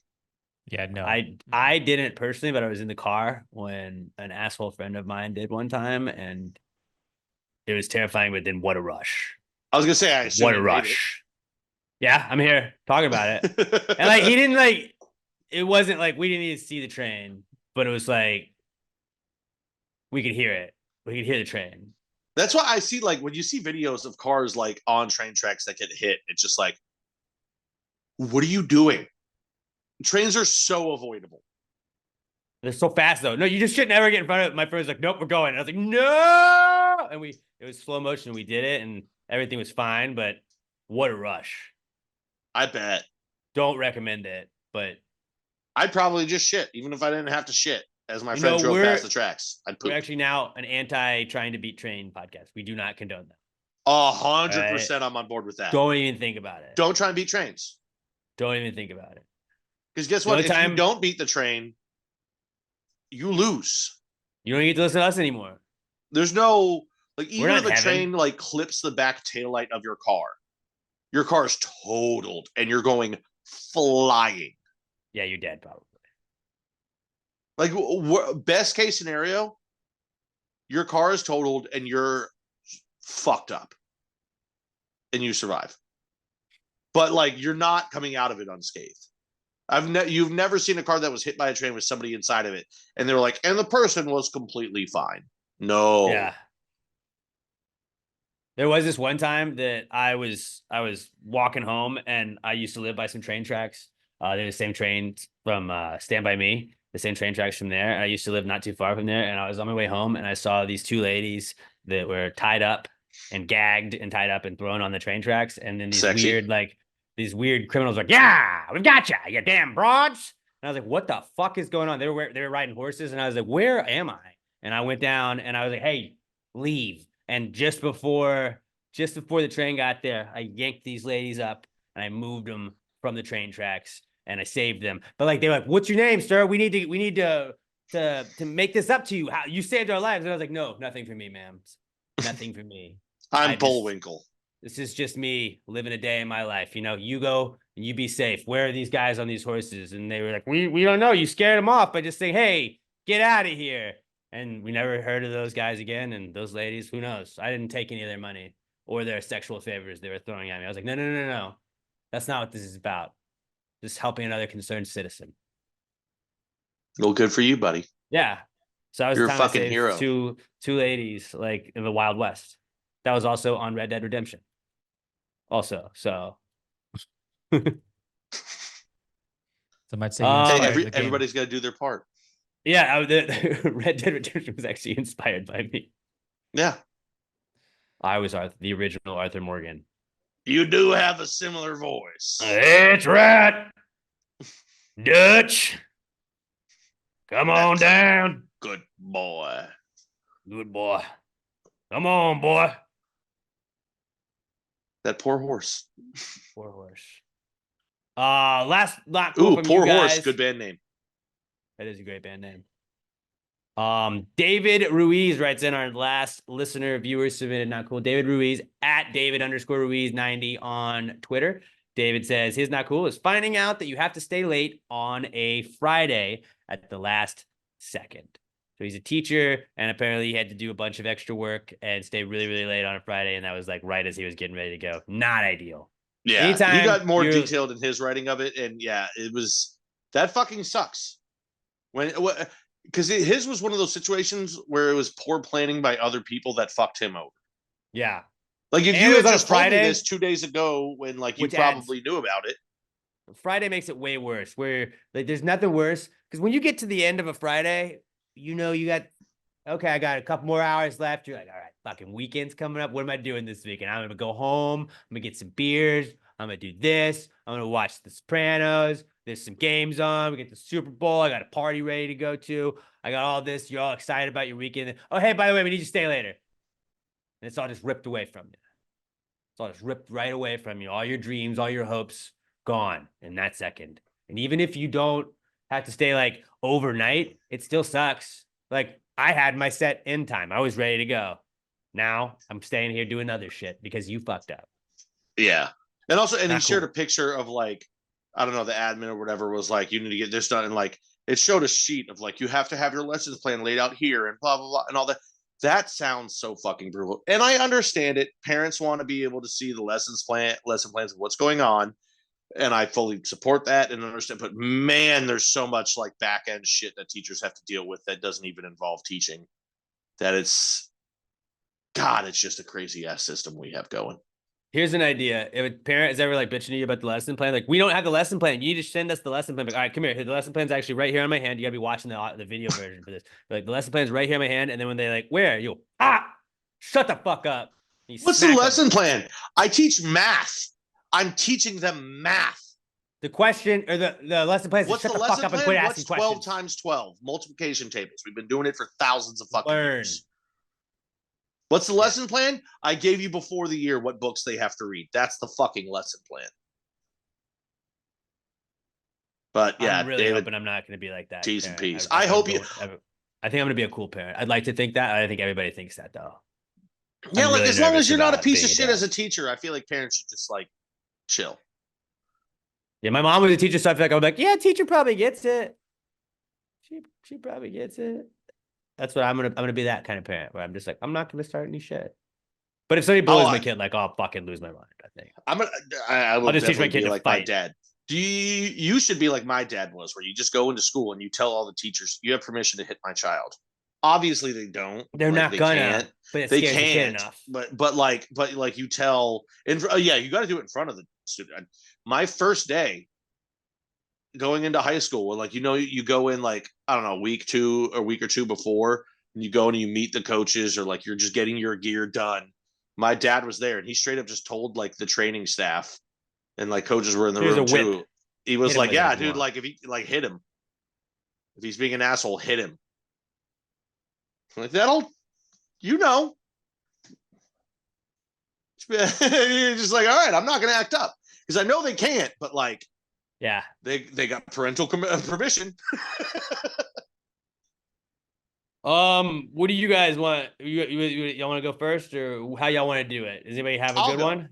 I'll go. I don't have anything great. It was just we started about 30 minutes later than we wanted to, just because I was stuck at work because somebody was like 45 minutes late to relieve me. Not a And I just all I wanted to do was get out of there so I could come home, take my pregame shit, do my regular processes, get everything ready. No, I had to rush through it. I had to rush, and it wasn't fun. just wanted to I don't. podcast. To the I don't boys. like. It's something I got from my dad too. I am a habitually on time / early person, and I hate being late, and I hate when somebody else makes me late. And it's just like a brain worm. It fucking eats at you, and you're just like, God damn it, I gotta go. And then you're saying that for 45 fucking minutes, and you're like, you don't want to be the guy Then that's you texting, stew where on are it. you? Where are you? Where Yeah, are you you? stew on Where it. are You're like, you? all right, I'm gonna wait till this time to ask. Hey, you good? You send out like just making sure you're safe, dude. And Everything then, okay? like, I don't want to be the guy that's like, are you on your way? Are you doing there? And I'm like, oh, he should be here. Another 20 minutes go by. I was like, you got to be here any minute. And then another 20 minutes go by, and you're like, the fuck, man? I think everybody's allowed. Because then like, they one show of up, and you're those. like, bye, and you just run out the door. You're like, Everybody's allowed one of those. If it's like a habit, that's the worst person that you work with. Always, when you're always waiting on somebody. Hey, dude. Oh, sorry, and it's always just another excuse. Look, dude. It's cool if it happens once. Dude. Cool if it happens every now and then. Every single fucking day. No. if you're gonna be late, just be like, hey, I'm running late. Let me know. Don't be like, oh, you're supposed to be here at 2, and at 2:41, I still don't know if you're close. Right. And also saying you're late, people I think are afraid that somebody's gonna be like, well, you're fired. Don't even bother coming in. You're fired. Like, no, because I want to leave. I Yeah. also want to leave. So you need to come in. You're not getting fired. Dude, I tell the staff all the time. I'm like, guys, if you're running late, just let me know. Like, I'm not trying to write you up. I'm not trying to get you in trouble. If you're running behind, I understand. Shit happens. Just let me fucking know. Just give me a heads up so I'm not wondering, where is so-and-so? Are they on their way? Did they sleep through their alarm? But especially when I'm like texting with you all day. Yeah. And then I'm that's just important. sitting there with my thumb in my ass, like, what the fuck is going on? Well, you do like that. I don't. Well, I you'll mind would. it. I would, but I'm scared to try it. Don't be scared, buddy. Yeah. Don't be scared. That's solid, not cool. I can go Yeah. next.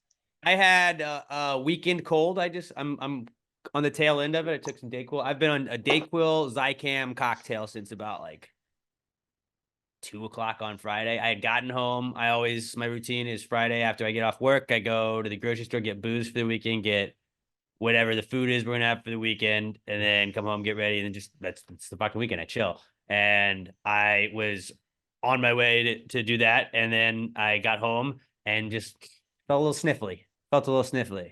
And let's see, Pat pointing at his whiskey bottle. Pat also Whiskey! just got sick. Like, And what did I say? What did I say happened before I got sick? I didn't have any whiskey in my house for like 6 days. And then out of nowhere, I get sick for the first time in 15 years. Whiskey. You don't have to get fucked up on whiskey every night, but like keep whiskey as a regular part of your diet, and you don't get sick. But see, and here's the thing: water, pretty soon, hydration stuff. well, you got to be hydrated. You need water with it too. And people are like, there's whiskey and water. Yeah, it's a fun thing to say when you're once you hit 30, you're like, no. But it's a constant dose of medicine. You got to keep yourself hydrated constantly. But over the next I'd say 10 to 12 years, it's going to be hard for you anyway, because kids are just little germ factories and you're about to have that in your life. So it's going to be My immune harder. system just might be all times awesome though. But apparently not, because you're getting sick anyway. So there's no beating getting sick when you've got kids. They're gonna get you. But if you keep your medicine up to date, it's like people are like, oh, I hit a certain age and I started a Bayer aspirin regimen. Well, you know what? You got to keep a whiskey regimen. It's not about like I'm trying to feel. Doctors I'm not trying to get fucked Bayer up. one, I think. Just have a little bit. You don't even need to have more than one, but keep it in your system. Okay. Alcohol kills germs. We know that as a fact. Very true. That's just science right there. And the best form of alcohol is whiskey. Okay, don't know if I still agree with that, but yeah, just find out like when you feel a cold coming down when it's the weekend and I was going to enjoy this. I mean, I get the spin zone is at least I wasn't having to go to work like that, but I just hit the Dayquil and I came really hard, and I'm luckily I think on the tail end of it, knock on wood. But yeah, it just I don't know. I don't like colds, and it wiped me out. Monday I came home and just pretty much slept from the time I got home from work till like 7 o'clock, and then 8 and went back to sleep. That was about it. Yeah, no, I've actually been kind of mucusy the last couple of days, and I was like, this better not be fucking happening again. I already hit my 1 per 15 years. Yeah. Don't do it again 2 weeks later. Yeah. So the weekend cold was not great. And then my other one is I've been having like chest cramps at night. Like I woke up twice last night where it was like, it's not like heart attack. I don't think like a heart attack is like in the middle of your chest, but it's like one side of my chest. Left arm is heart attack. My left arm. It's my left like chest. But I'm saying, but like if you get pains in your left arm. Yeah, it's not that. It's not that. Heart attack. It's not that. It's chest. It's 100% chest. But it's like I'll wake up in the middle of the night and it'll feel like my heart's racing, and then it'll just feel like I have like a cramp, like a muscle cramp, but like right here. So like I don't know if it's just like this pec is just cramping like a motherfucker, but like it is incredibly uncomfortable when you're awoken by a cramp. Nothing is worse than that. And then you just kind of sit there and just eat it for a little bit and just I'm just gonna go through this. We're just gonna go through this. But I've had 3 in the last 2 days, and 2 of them have been in the middle of the night, and I did not like it. So I can only imagine how bad that is, because a foot cramp waking you up sucks. Yeah. In your chest, that's a whole nother level. I figured chest cramps, like when I looked that up online, I might not get great results that are gonna make me happy. So I didn't. I did the thing where I don't WebMD that, because I'm gonna die if I WebMD it. It's gonna be like, just get in the coffin. It's over. You're obviously about to die. I'm not going to Google it, but it's just not fun. It's not fun. Chest cramps, not ideal. Here's what you need to do. Buy some bananas. This is a non-medical diagnosis, but I know. Have you ever seen a monkey cramp? No. Well, monkeys eat bananas. Monkey never cramp. I stole this. I don't remember who it was. It was an Asian baseball player on the Blue Jays, but he made a good point. But it's a lot of potassium in there. It's good for cramps. Get some bananas from the store. Just eat a banana a day. Eat a banana with your breakfast. Banana a day keeps the doctor away. So they always say. Dude, monkey never cramp. Print that shirt, Robert. With also a Grim Reaper, but he's holding a banana. Oh, all or our shirts are just gonna have maybe Grim just Reapers. the blade of the scythe is a banana. No, he still has the scythe, but he just has a banana in the other hand. Okay, that too. Look, I'm still Grim Reaping, but I'm also eating a banana. Yeah, I don't want to cramp. Because guess what? Grim Reaper can't cramp. He's got work to do. He also doesn't have like muscles. Yeah, but he's a supernatural being. You don't know how that works. That's true. I don't understand. Actually, you don't know he doesn't have muscles. You don't know what's underneath that robe. True. But I mean, like, could just be our the Grim hands Reaper and the face and the feet are bones. on our shirt. Yeah, on our shirt, like, you can see it's like skeleton, head, and bones. Yeah, no, the head and the bones. You don't know about the body. That's true. It's a good He's point. a mysterious figure. We don't know much about the Grim Reaper. I've also heard Shockingly little. Well, I mean, I don't think you want to know a lot about him. No, you don't. Because if you did know a lot about him, it's like. Then your prognosis is grim. Hey, there we go. There's like There 9 we people go. listening that just went, No, I liked it. I liked it right there. But yeah, I've heard that you had crazy dreams if you eat bananas before you go to sleep. Well, then eat them in the morning, or eat them at night. night. Actually, that's probably the best time for you. Eat them at night. You'll have some cool dreams that we can talk about later on the podcast content, No, and then you won't have a chest cramp. that's like the lowest common discussion point of like just dream talk. Well, you know what? Maybe there's a No fucking one light gives a week shit. for us, buddy. No one gives a shit unless it's like your significant other. Like I don't give a fuck about your dream. Oh, Unless even like if it's your you had significant a other, you don't give a if fuck you have about a it. very specific. Well, I'm like when Emma has like insane memory from her dreams. Like she'll have like, and I had this conversation with this person. I said this and this and this. I'm like, I was running from a shark. I think. I don't know. And it's like Well, that's at my least you recollection know- of my dream. It's like At I least you think know that you're was what it truly was. in love. Because if you weren't truly in love, you wouldn't give a fuck about what she dreamt Oh, about. absolutely. Yeah. Yeah. So that's good. Hey, good for you, bud. Yeah. But she's pretty much the only person that like, unless you had like a very specific dream with me where you're like, and Alex, you told me this, and like I was a prophet, or like you told me I need to bet $1 million on this team to win this game. And I'm like, all right, I think you might be onto something. Let me go wager that. Let me go wager that. I also do have a little secret wager I need to tell you outside of the podcast, but Okay. we don't want everybody in on our secret. I'll tell Robert too, but like, Yeah, we don't want to move the line. don't want to move the line. Don't want to move the line. It's too early. It's a little Super Bowl bet. I think it's gonna hit. We'll post it at Gravy Gables. Go follow it. But yeah, chest cramps, not ideal. Would not recommend them. Maybe I'll try the banana. But first time that's ever happened in my life where it's just like right here, just kind of. It wasn't like it didn't feel like it was a muscle cramp either. It just felt like it was like not inside me, but like it was like in between skin and like muscle and like my I don't know. It was like a ghost, like a ghost cramp, but like right in my chest. And like anything in your chest, like this is it. I'm gonna die. Because the first time it happened when I woke up, I was like, might be dying. Here we go. It's the big sleep. And then I made it through it. But yeah, Proud of you, so bud. I'm a chest cramp survivor. Thank you for everybody for your T's and P's. But what about you, Robert? What you got? I've been dealing with some lower back pain for close to 2 weeks now, and it's been really bothering me. Like I can't tell. Like, is it the point where I'm thinking is it like a herniated disc? Is it a bulge disc? Is it just muscle? Like I don't know exactly what it is, but it's been feeling. All of that is very scary to think about too. Yeah. Have you had Sam walk on your back? No, I have not. Oh, You should try that. That's a game dude, changer. yeah, right there behind you in the doorway. Just have her brace Little pop. yourself. Because Sam's little, she's Mhm. light. It's not going to hurt you, but the relief you get from. Have you ever had somebody walk on your back? Maybe when I was younger, my little brother. Yeah. Bro, Robert, it's so good. It's Robert, that's so what good. your deal is. That's what it is. Because especially people like there's a reason that there's those like it's not Thai, maybe it is Thai where they do the back Shiatsu. walking as part of it, but like not only can people walk on your back, but they can use the toes like fingers to like knead into They have your like back. yeah, they have little like sticks they hold on or like little Mhm. bars they hold on to and Yeah, they walk dude, on I'm- there. And then they did it to my neck one time and I was like, I thought I was gonna die when they were doing it, but afterwards I felt so much better. They were like using like toes to like dig into the fucking back of my neck, and I was like, what the fuck is this? It felt like a monkey was like massaging you because like they were like ambidextrous, like they were using their toes just like somebody would use their hands, and it felt like almost no different except that I knew she was standing on me. Mhm. Have you So it have you kinda been doing freaked me out. anything to try like heat pads, anything like that? Yeah, I got a heating pad, some stretching, and I would say like yesterday was like the best day I had up until like 8 p.m. where like I slightly bent forward and then Mm, just like felt the pain and basically I almost couldn't walk. welcome to adulthood. It was like that Yeah. much pain. Oh, I slightly moved and I'm incapacitated. Yeah, that's being an adult.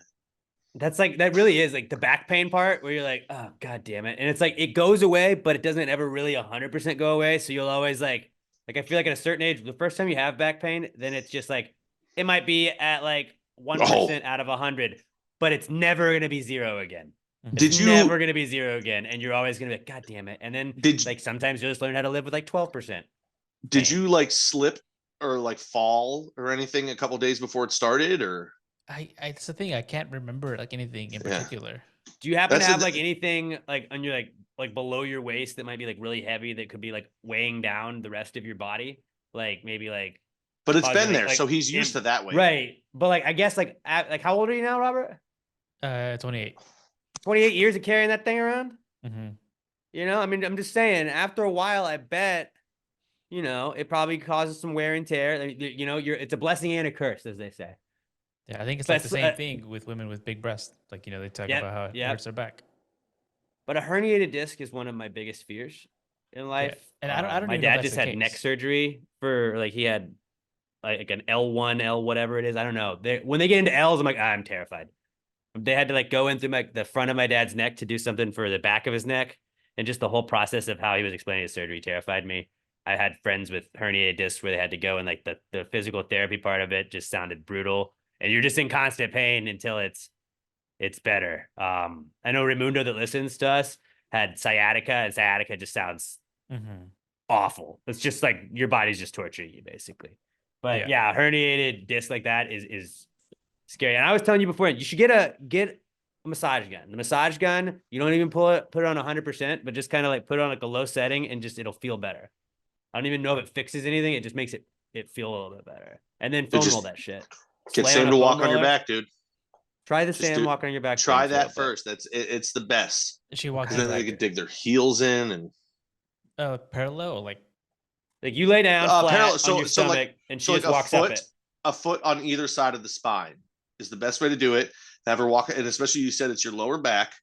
Just have her kind of work in and out, and you'll find the spot. Like that's it. Like dig in there, and like you're gonna be short of breath while you're doing it, but it's gonna hurt but feel good.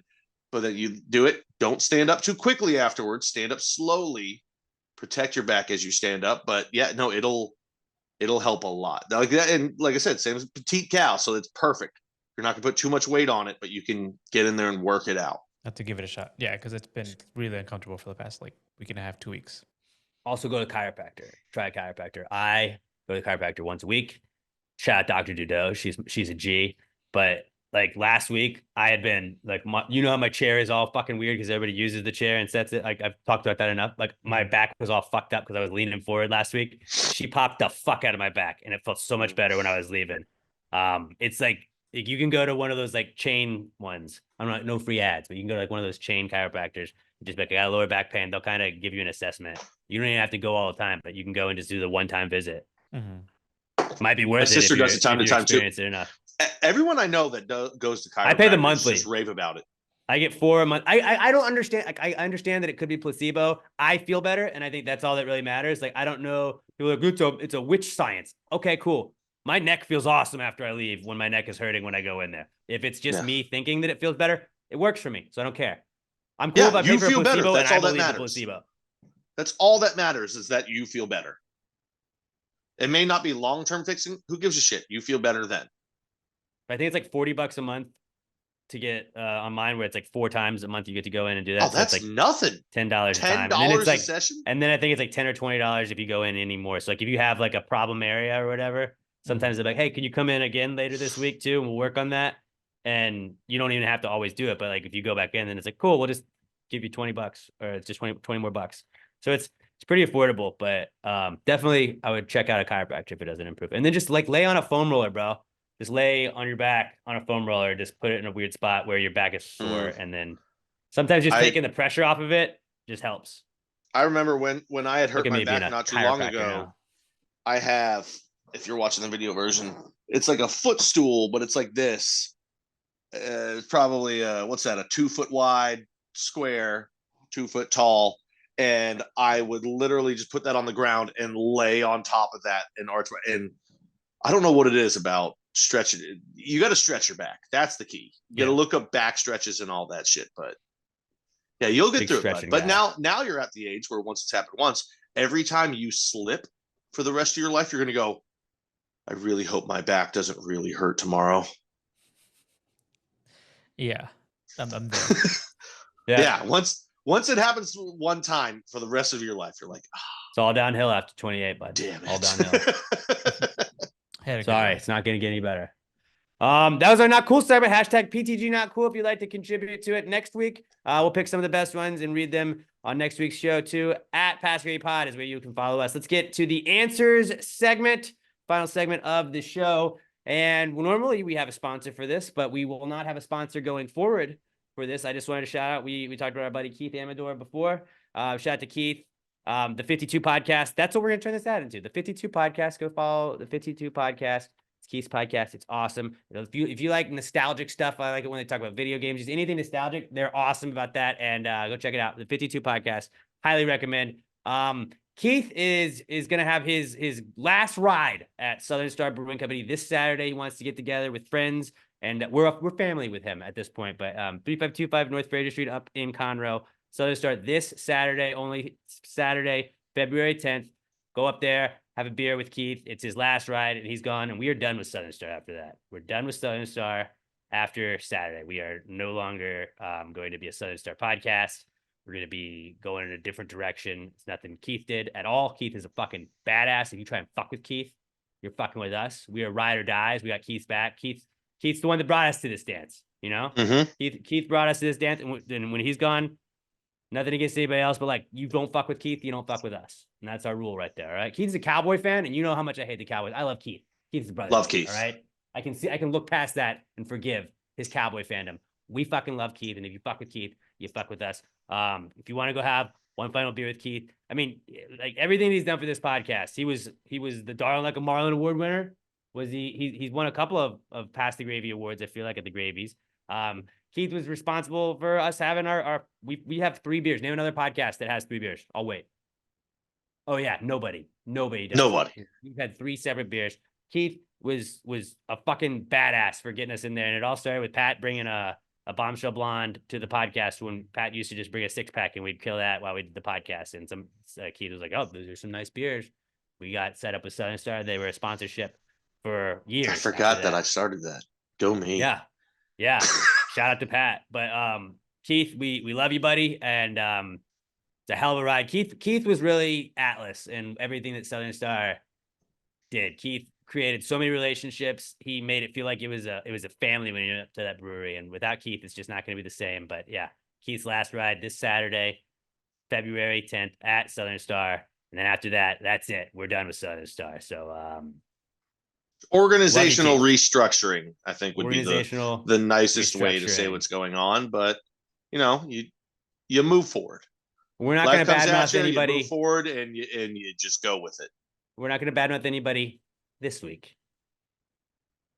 That's all I'm going to say. We're not going to badmouth anybody this week.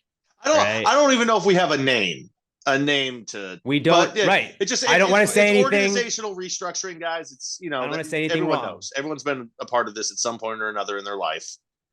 Things change. People move in and out. That's life. The Gravy Gang.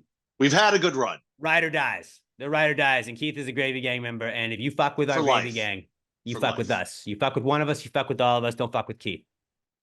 Go have a beer with Keith. Say thank you to everything. If you've been to Southern Star, if you've been to any of our Gravies Awards, it's all because of Keith. Wouldn't have been able to do it without Keith.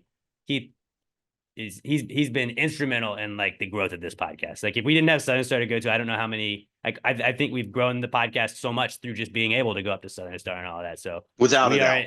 And we are incredibly grateful for everything we've been able to do with Southern Star Brewing Company. It's all been because of Keith. We love the people up there. We love Keith.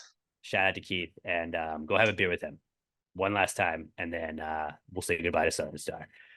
So yeah, that was supposed to be a beer ad. It's not a beer ad. It's to go have a beer with our friend ad this Saturday, February 10th at Southern Star Brewing Company, and then goodbye Southern Star. But yeah, if you want to have a beer with Keith, go do that this Saturday, and we love you, buddy. Let's get to the final segment of the show, the answer segment. If you'd like to contribute to that, we do the Precome segment where we have our business ideas, we have our thoughts, we share our questions with everybody. This is your chance to do that. Hit us up on Twitter at PassGradePod. Use the hashtag PTG Answers. That's how we'll find them. Hashtag PTG Answers. You got relationship advice you want, parenting advice. You want, health advice. We got you on that too. You just got a high thought, a business idea, anything like that. Or you just want to hear our opinions on something.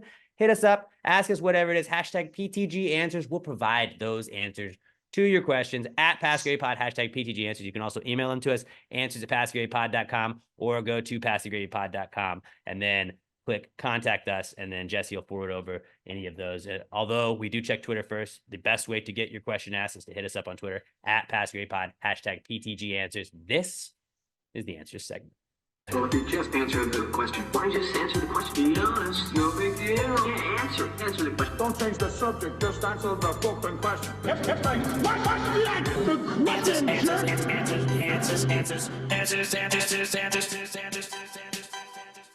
Any questions? All right. Our first question this week comes from Todd Voss at as_seen_by_TV. Todd says, if you were to slide into my DMs, what would your pickup line be? I know Todd said his DMs. I'm assuming these are just, if you slide into anybody's DMs, what's your go-to pickup line? Robert, what do you got? What do you got, Hog? It's been a minute since you slid into any DMs. Probably be like, you know, Drake, got nothing on me. I was gonna say Drake, Robert's just might be an audio message where he just flops it on the table and you hear the thud and you go, God damn. Yeah, I think that could be it. Well, what is yours, Alex? Because I do have the greatest pickup line of all time. So I figured you keep it simple. You keep it simple. Just sup. Just give him a sup. Nobody's gonna answer that DM. But if they do, it's wide open. Well, at least not for me. Like you got to be super hot to do that. But realistically, no one's responding to my DMs anyway. So like, yeah, just sup works. Now, see, if you want to use, like you said, a pickup line, if you're going to use one, the greatest one of all time, in my opinion, is the best one I've ever heard is, you know why I'm jealous of your heart? Because it's pounding inside you and I'm not. That's a fucking great pickup line. I mean, if you want to get blocked, if it doesn't go well, but yeah, I guess. Okay. They block you, they block you.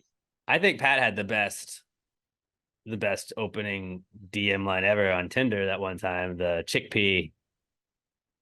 The chickpea is great, but like that one is a little bit farther. So for people that don't remember it is, what's the difference between a lentil and a chickpea? I've never paid $200 to have a lentil on my face. Creative. That's a great line. And if they have the right sense of humor, you're in. You're in with She did not though. No, she did not. But she also put chickpeas in her bio, so like that's on you. You're asking for that. Right. If you have chickpeas in your bio. Like that was creative. Right. That was you reading the bio, learning from the bio, and trying to respond. I wasn't using a generic pickup line. I was responding specifically to your profile. But yeah, I think the heart one, it's also a risk. You're starting out with a sex joke. That's a risk. Yeah. It's a little bit less of a risk than a peeing on me joke. But that also, really just puts you right out there. I would like to point out I have never paid or been peed on, at least on purpose. I'm sure in the showers in high school, somebody probably peed on me. We had a buddy that used to like to sneakily pee on people in the showers. Not gonna he used to host this podcast. Oh, I wasn't even. He did it too. John Joffrey, yes. Oh, he's a shower peer. I thought you were talking. He's a shower peer honor. Oh, I was talking about. You don't want to shower next to John. Who you like to go camping with? He doesn't pee on me when we camp. The one that I knew that did it was Corbin. So yeah, if there was two others doing it, or at least one other doing it, then yeah, I've probably definitely been peed on. Never consensually though. That's not my thing. Like I said earlier in the podcast, maybe when I'm 40, who knows? That's when you're supposed to experiment when you're 40. Yeah.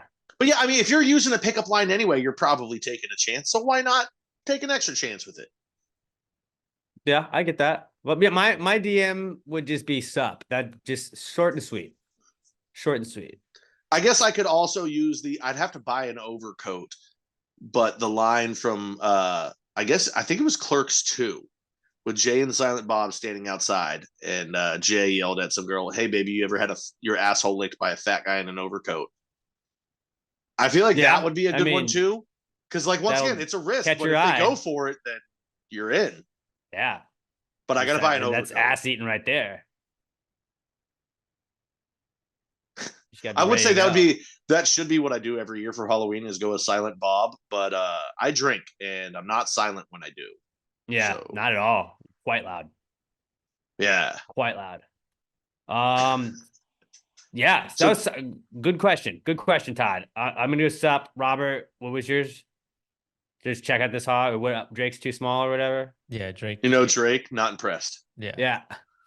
And then Pat, just gonna be the heart pounding one. Yeah, I'm gonna be dirty like I am. I am who I am. Good question, Todd. Next we got Brandon Davis, also known as Texas Cat Daddy. He's at A Stream of Cream on Twitter. And Brandon says, why the fuck does every motherfucking website have cookies now? Now some won't even allow you to dismiss them, and then you got to scroll whatever page with that cookie accept box bullshit in your face. So okay, I kind of understand what cookies are, but I don't. Every website has always had cookies. Short answer, every website's always had cookies. They just recently, in the last like couple of years, have made them like let you know. Cookies are what tracks your shit, so then they can put you, like when you have a targeted ad, when you go to Nike.com and Nike.com, Nike.com, Nike.com, Nike.com, Nike.com. So shout out to all your targeted ads now.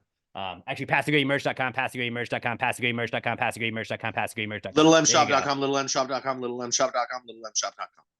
There you go. PassTheGreatPod.com, PassTheGreatPod.com, PassTheGreatPod.com. Just keep saying Sextoys.com, Sextoys.com, Sextoys.com, Sextoys.com. CalicoCutPants.com, CalicoCutPants.com. Big veiny dicks. We just ruined your targeted ad.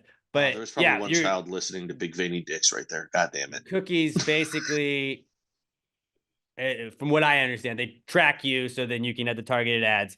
You used to not have to notify people that you were tracking them. And that was like when Facebook went to court and all that stuff. And they're, well, how come you're targeting people? Like, well, because they're letting us. That's just how the internet works. So don't now you even worry about cookies.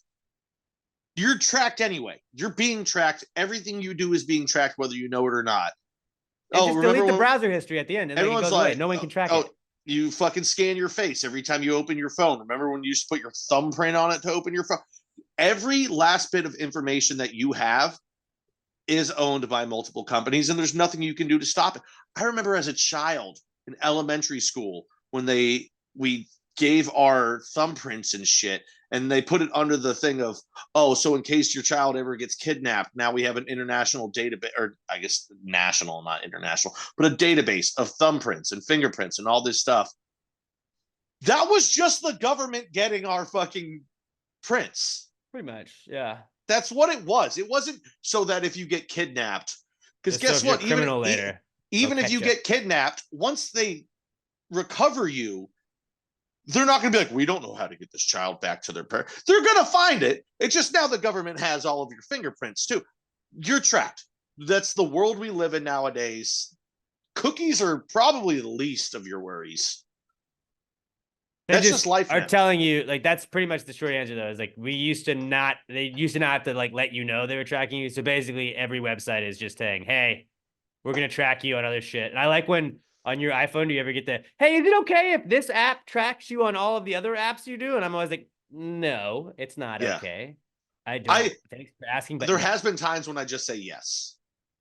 When I accidentally hit yes. Yeah. I've hit yes. When like 99% of the time I'm like, no, don't track me. No, don't track me. But every once in a while, my brain will just go, you fucking are doing it anyway. Yes, whatever. I don't give a shit.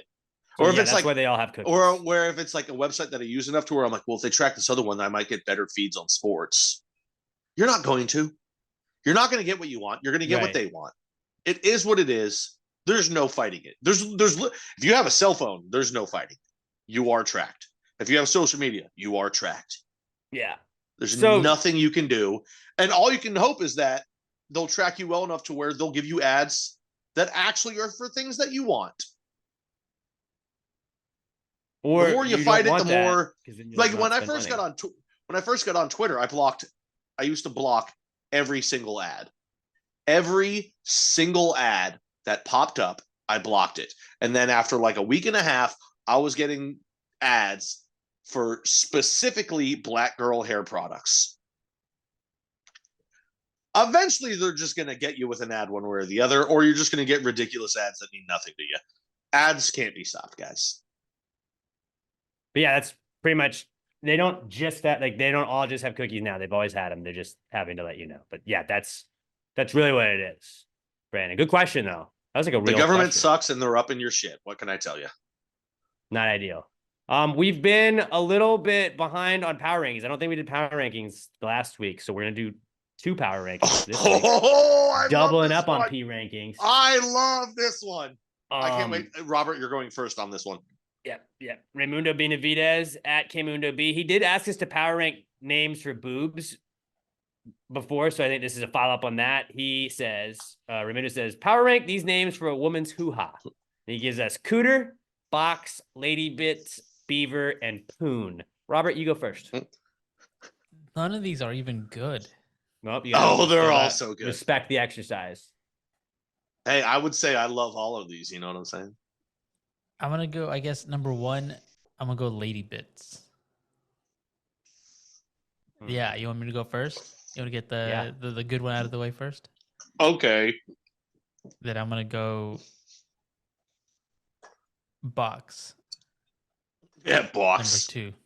Right. Okay. Shout out to the sweater we had. Beaver 3. Okay. This is tough. I'll go Poon 4. Then I guess that makes Cooter 5. Robert said Poon. Robert said Poon. But that was the definitive list. We don't even need to do yours. That was the official my God. G list. That was it. That was the That one. might be my favorite moment in the history of Pass the Gravy is Robert saying Poon.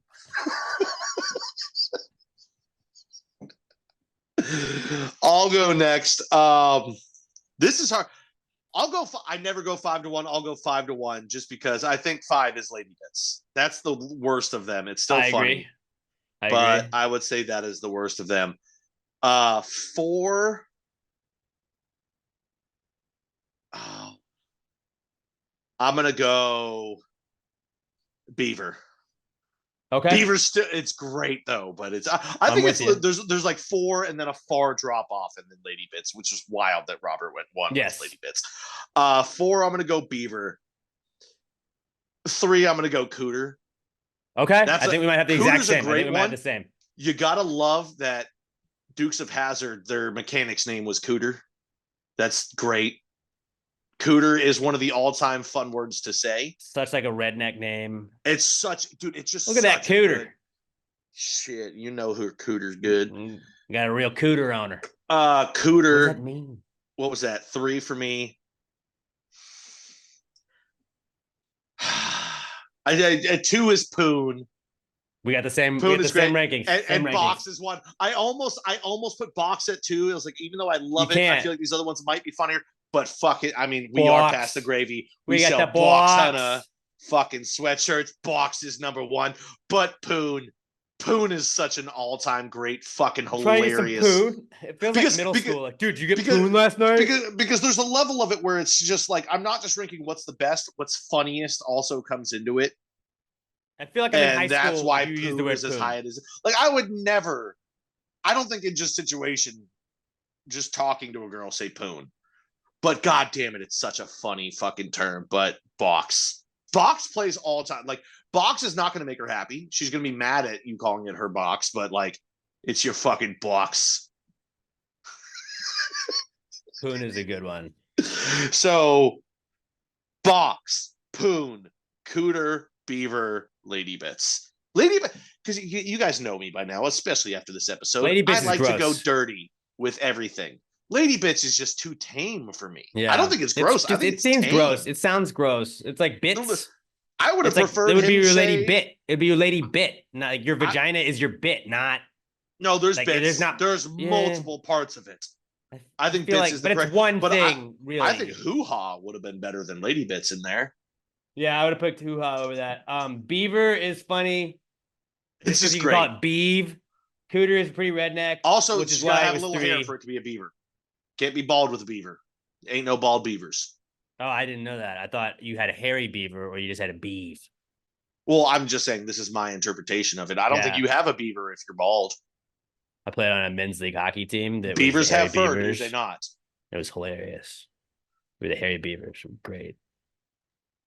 Said it had one of the angry beavers on our jersey. My favorite thing to do in junior high when my friends came over and we'd play NCAA, we were playing the Oregon State Beavers against the South Carolina Gamecocks every time. Yeah. So you could just say, "Oh, the Cocks are really ramming it right up the middle of the Beavers right now." It's funny every fucking time. Junior really high is. to 33, I laugh every time they say Cocks or Beavers on fucking college football broadcasts. Yeah, no, it's comedy. It's fine. I absolutely 100% agree with you. I went Box, Poon, Cooter, Beaver, Lady Bits, 100% in unison with you, buddy. Like you nailed it. When you say It's them all fast back to back, it's even funnier. all for that exact reason though. Like Box, say fucking Box, that's great. Poon, hilarious, and yeah, no, it's perfect. It's perfect. Well done. Great question. Great power rankings, Mundo. Let's move on. We got a second power ranking. This is an appropriate one because it's thematic for the Super Bowl. Josh Treecoddle at Joshua Tree 713 on Twitter. He says power rank these Super Bowl foods. So power rank Super Bowl party foods is what he's giving us to power rank. And he gives us dips / queso. So that's all one. Yeah. Because we've had the debate is queso a dip? Yeah. Dips / queso. Then he gives us wings, pizza, barbecue, and bacon wrapped jalapenos. I'm gonna go first. Yeah, let's go reverse order this time of what we just did. I think that's fair. I feel like the top there's 3 clear 1, 2, 3, I think, in this situation. So it depends on how you look at it. I'm gonna go pizza 1, 1, just because pizza's the best food always. So pizza obviously is gonna be the best food at a Super Bowl party. And nobody's ever going to complain if there's pizza at a Super Bowl party. It's easy. You can just pick it up. You don't have to have a plate. You can just be like, cool, sick. Pizza, neat. Done. Pizza's number 1. Number 2 is wings. I love wings. Wings, football food, great football food. But wings, you got to have a plate. If you're at a Super Bowl party, sometimes you're like, you go and there's not enough spots for everybody to sit. So you're kind of standing around the TV, having a plate with some wings. Sometimes you got to get two-handed with the wings. You might have to set it on a counter or whatever it is. It can get a little messy. And you got to go clean up afterwards. Not as easy as pizza, still delicious, but pizza, the deliciousness and the convenience outweighs wings to me. So I'm going to go pizza, then wings, then 3 is going to be dips / queso. Any Super Bowl party you're at's going to have that. Some capacity, dips or queso. It's got to. Maybe both. And you may not go ham on the dips, but you're always like, oh, cool. 7-layer dip. I'm going to try this. Don't mind if I do. And it's always easy to like, the host or hostess will be like, hey, we made this, or my wife made this dip. And you can always, oh, let me try that. You seem like a good guest. You're trying it. Oh, this is delicious. And then you just move on. You don't have to stick with it, or you can just go ham on it. But I'm going to go dips, queso number 3. Barbecue is 4. I absolutely understand if you were barbecuing and you, hey, look, I made ribs or whatever. It's messy. It's a lot of work. And then it just goes back to like, is it easy for everybody to eat if you're having to stand around? Maybe not. Barbecue is dope. I love barbecue. But as a Super Bowl party food, unless your whole theme was barbecue, I feel like that's 4. And then 5 is bacon wrapped jalapenos. Not to shit on bacon wrapped jalapenos at all, but like the other ones were kind of, I guess dips and queso is not a meal, but like you could make it a meal. Bacon wrapped jalapenos, you could make it a meal. It's more of an appetizer. It's delicious. I'm going to obviously grab a couple of those, but like it's not the star of the show by any means. So it's got to go 5. So I'm going to go pizza, wings, dips and queso, barbecue, and then bacon wrapped jalapenos. See, I'm a little different because when I think of Super Bowl foods, I think of apps. Yes, there are always entrees there and big things, but it's foods that can just be picked and eaten and then moving. Because you're not, a lot of time at the Super Bowl parties and stuff, you're not sitting there and making a plate and sitting down and eat. You're moving. You're constantly, the game's on or you're trying to pay attention to commercials. So I actually go apps first. I think apps are better at the Super Bowl. There will always be entrees. I'm going to go dips, queso 1. Fair. Because you're just walking through, bam, you grab a chip real quick. You don't even need to make a plate. You just grab a chip, dip it, eat it, go. You're moving. 2, wings. Wings are sports food. Same thing. Like you can grab one wing and eat it and move, or you can grab a plate of wings, whatever you got to do. 3, I go bacon wrapped jalapenos because it's another thing. Bam, you can pop them. You can move around. You don't need to make a plate. You're moving in and out. 4, I'm going pizza. You can still do the same. You can grab a slice of pizza. You can be mobile with it. 5, barbecue. I don't think barbecue is the 5th best of these foods. It's just when you're going to eat barbecue, you got to make a plate for that. And to me, a Super Bowl barbecue is like whoever is hosting it, like homie was smoking a brisket all day. Like that is the whole like, hey, I'm making barbecue. Yeah. Come on over. Like not like let me barbecue some sliders real fast and then put those together. Like it's like the whole thing's got to kind of be barbecue. Barbecue is like a side as just an extra option. I don't think so. I think you could have all 5 of these at the same Super Bowl party and it would be fine. It would be dope. And, I'm gonna eat them all. At some point of the Super Bowl party, you probably are making a plate and you are, but for the most part, you're moving around. You probably have a beer in hand, so it's got to be one-handed foods a lot of the time that you can just drink your beer. You walk by, you grab a chip, you grab a wing, you grab a jalapeno popper, you throw that in. You know, you grab a slice of beef, but barbecue, you need two hands for barbecue, because even though ideally it's tender enough to cut with a fork, you're still like you barbecue beans. Like you got to make a plate for that, really. Mhm. You got to give barbecue the attention that it deserves. And at a Super Bowl party, I'm trying. Yeah, absolutely. I may not be that's super what mobile. I agree with you. I on may that. be in my seat, but guess what? If I'm up from my seat, I'm grabbing something real quick and I'm going back to my seat. I'm not going to appreciate the barbecue as much as I should. Correct. That's Fair. Robert, Fair. what do you got, Bobby? All right. Number 1, pizza. There I we think go. it's an easy 1-1. No hating on that. 2, I'm actually going barbecue. I think- actually don't hate on that. Like any order is good here. It's all good Yeah. food. 3 wings. Then I'm going 4 with dip/queso, and 5 bacon wrapped jalapenos. Oh, I would have thought Robert would have had dips and queso higher up. Robert seems like a dips queso kind of guy. It's messy though. I don't see Robert as a messy guy. I don't know. I feel Robert's a guy just like he's probably not going to go for like whatever your food is initially. He's just going to kind of like graze a little bit with the dips.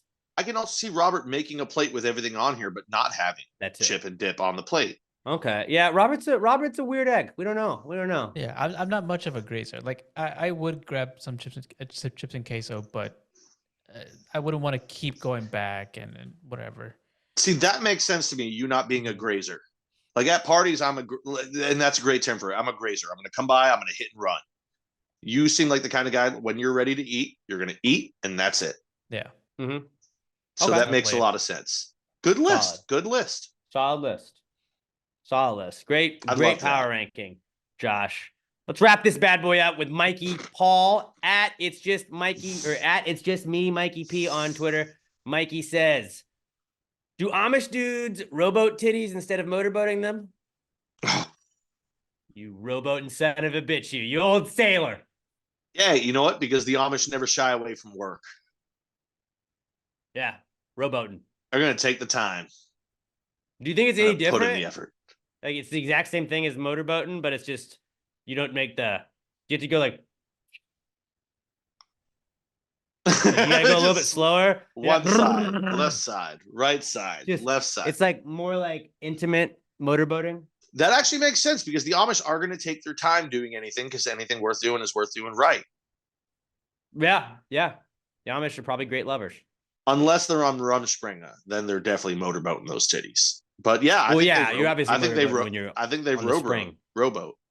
Yeah. Rumspringa. Ooh, rowboating SOBs out there. I like that. I like it. Great, I like that a Great lot. observation, Mikey. Just shoving your face in between them sweaty Amish titties. What a way to end it. What a way to end the answer segment. If you guys have any questions for us for the answer segment, at PassingAwayPod, use the hashtag PTG Answers. Also, you can email them to us, answers@PassingAwayPod.com, or go to the website, PassingAwayPod.com, and hit contact us. But Twitter, fastest way to get them shown to us. Hashtag PTG Answers at PassingAwayPod. Matt, Alex, Jay Middleton, Pat's at Not Pat Dion. Robert is at Robert Barbosa 03. PassingAwayMerch.com. Go get that new shit. We have new shit in the merch store. Go get the new fucking dad hats. Go get the new tie-dye hats. Go get the new It's April Fool's Somewhere shirts. They're awesome. We have all the other stuff, the shorts, the sticker packs, everything available at PassTheGravyMerch.com. Don't forget to go see our buddy Keith. You want to say farewell to Keith at Southern Star. He's not dying. He's just not going to be at Southern Star anymore. Nor are we after this weekend. Southern Star this weekend. Go hang out with our buddy Keith. We love you, Keith. You're the fucking best. Let's wrap this up with our random celebrity generator. All right. We go around the room. Everybody's going to pick a random celebrity. It pops up. Everybody that's listening or watching, start thinking in your head. Who could it be that I'm picking? If you're saying that you're right and you tweet us later, I'm gonna tell you you're lying. Also, breaking news, I just got a text message from Joe Biden. Joe Biden here, friend. For a limited time only, we're offering one lucky here, supporter. there, and ice cream. Well, he said that I'm his friend. He said for a limited time only, he's offering one lucky supporter and a friend the chance to spend an evening with him and President Obama and President Clinton. Snap a photo with the 3 of them and win free flights and a hotel stay for the event. All I have to do is pay $25 now for my chance to win. Let's just say stop. I don't think that was him that texted that. Seems like a long, complete thought that he couldn't complete. Seems like he might have been texting. It says, hey, it's Joe Biden here. Hey, friend, Joe Biden here. I've been getting, you can tell it's political too. I've been getting a ton of those texts from just random people. I'm like, I don't know what comptrollers do.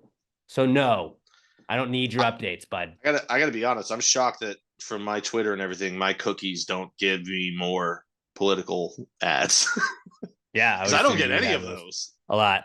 Let's wrap this up though with a random celebrity generator. It could be anybody throughout history. Robert, you want to start us? I'm going Who Jose you got? Altuve. Jose Altuve. Pat. Good one. I'm gonna go General Jim Mad Dog Mattis. Mad Dog Mattis. I'm gonna go Toby Keith.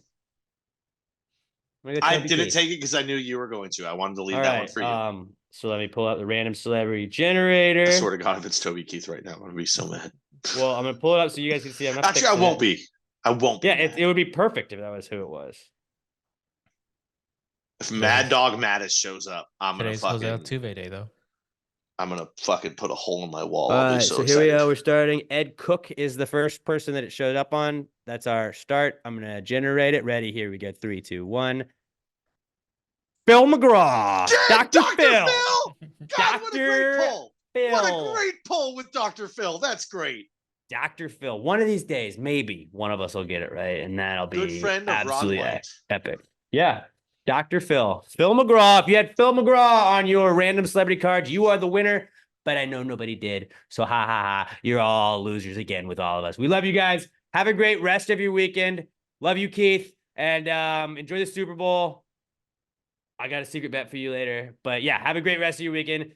Share us with a friend. Give us a 5-star review on iTunes, Spotify, iHeartRadio, wherever else you listen to podcasts. Go and subscribe to the YouTube channel. Share us with a friend if you're listening to us.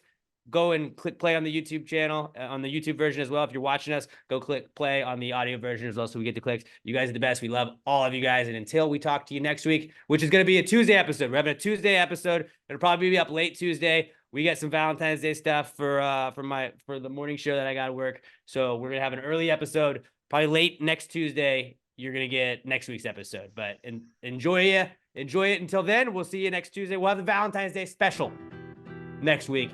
Until then, have a great rest of your week. Love you guys. Pass the gravy. Yeah, bitches. Gravy, gang, gang, gang.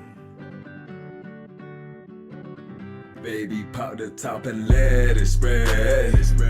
As we're listening to Past the Grave.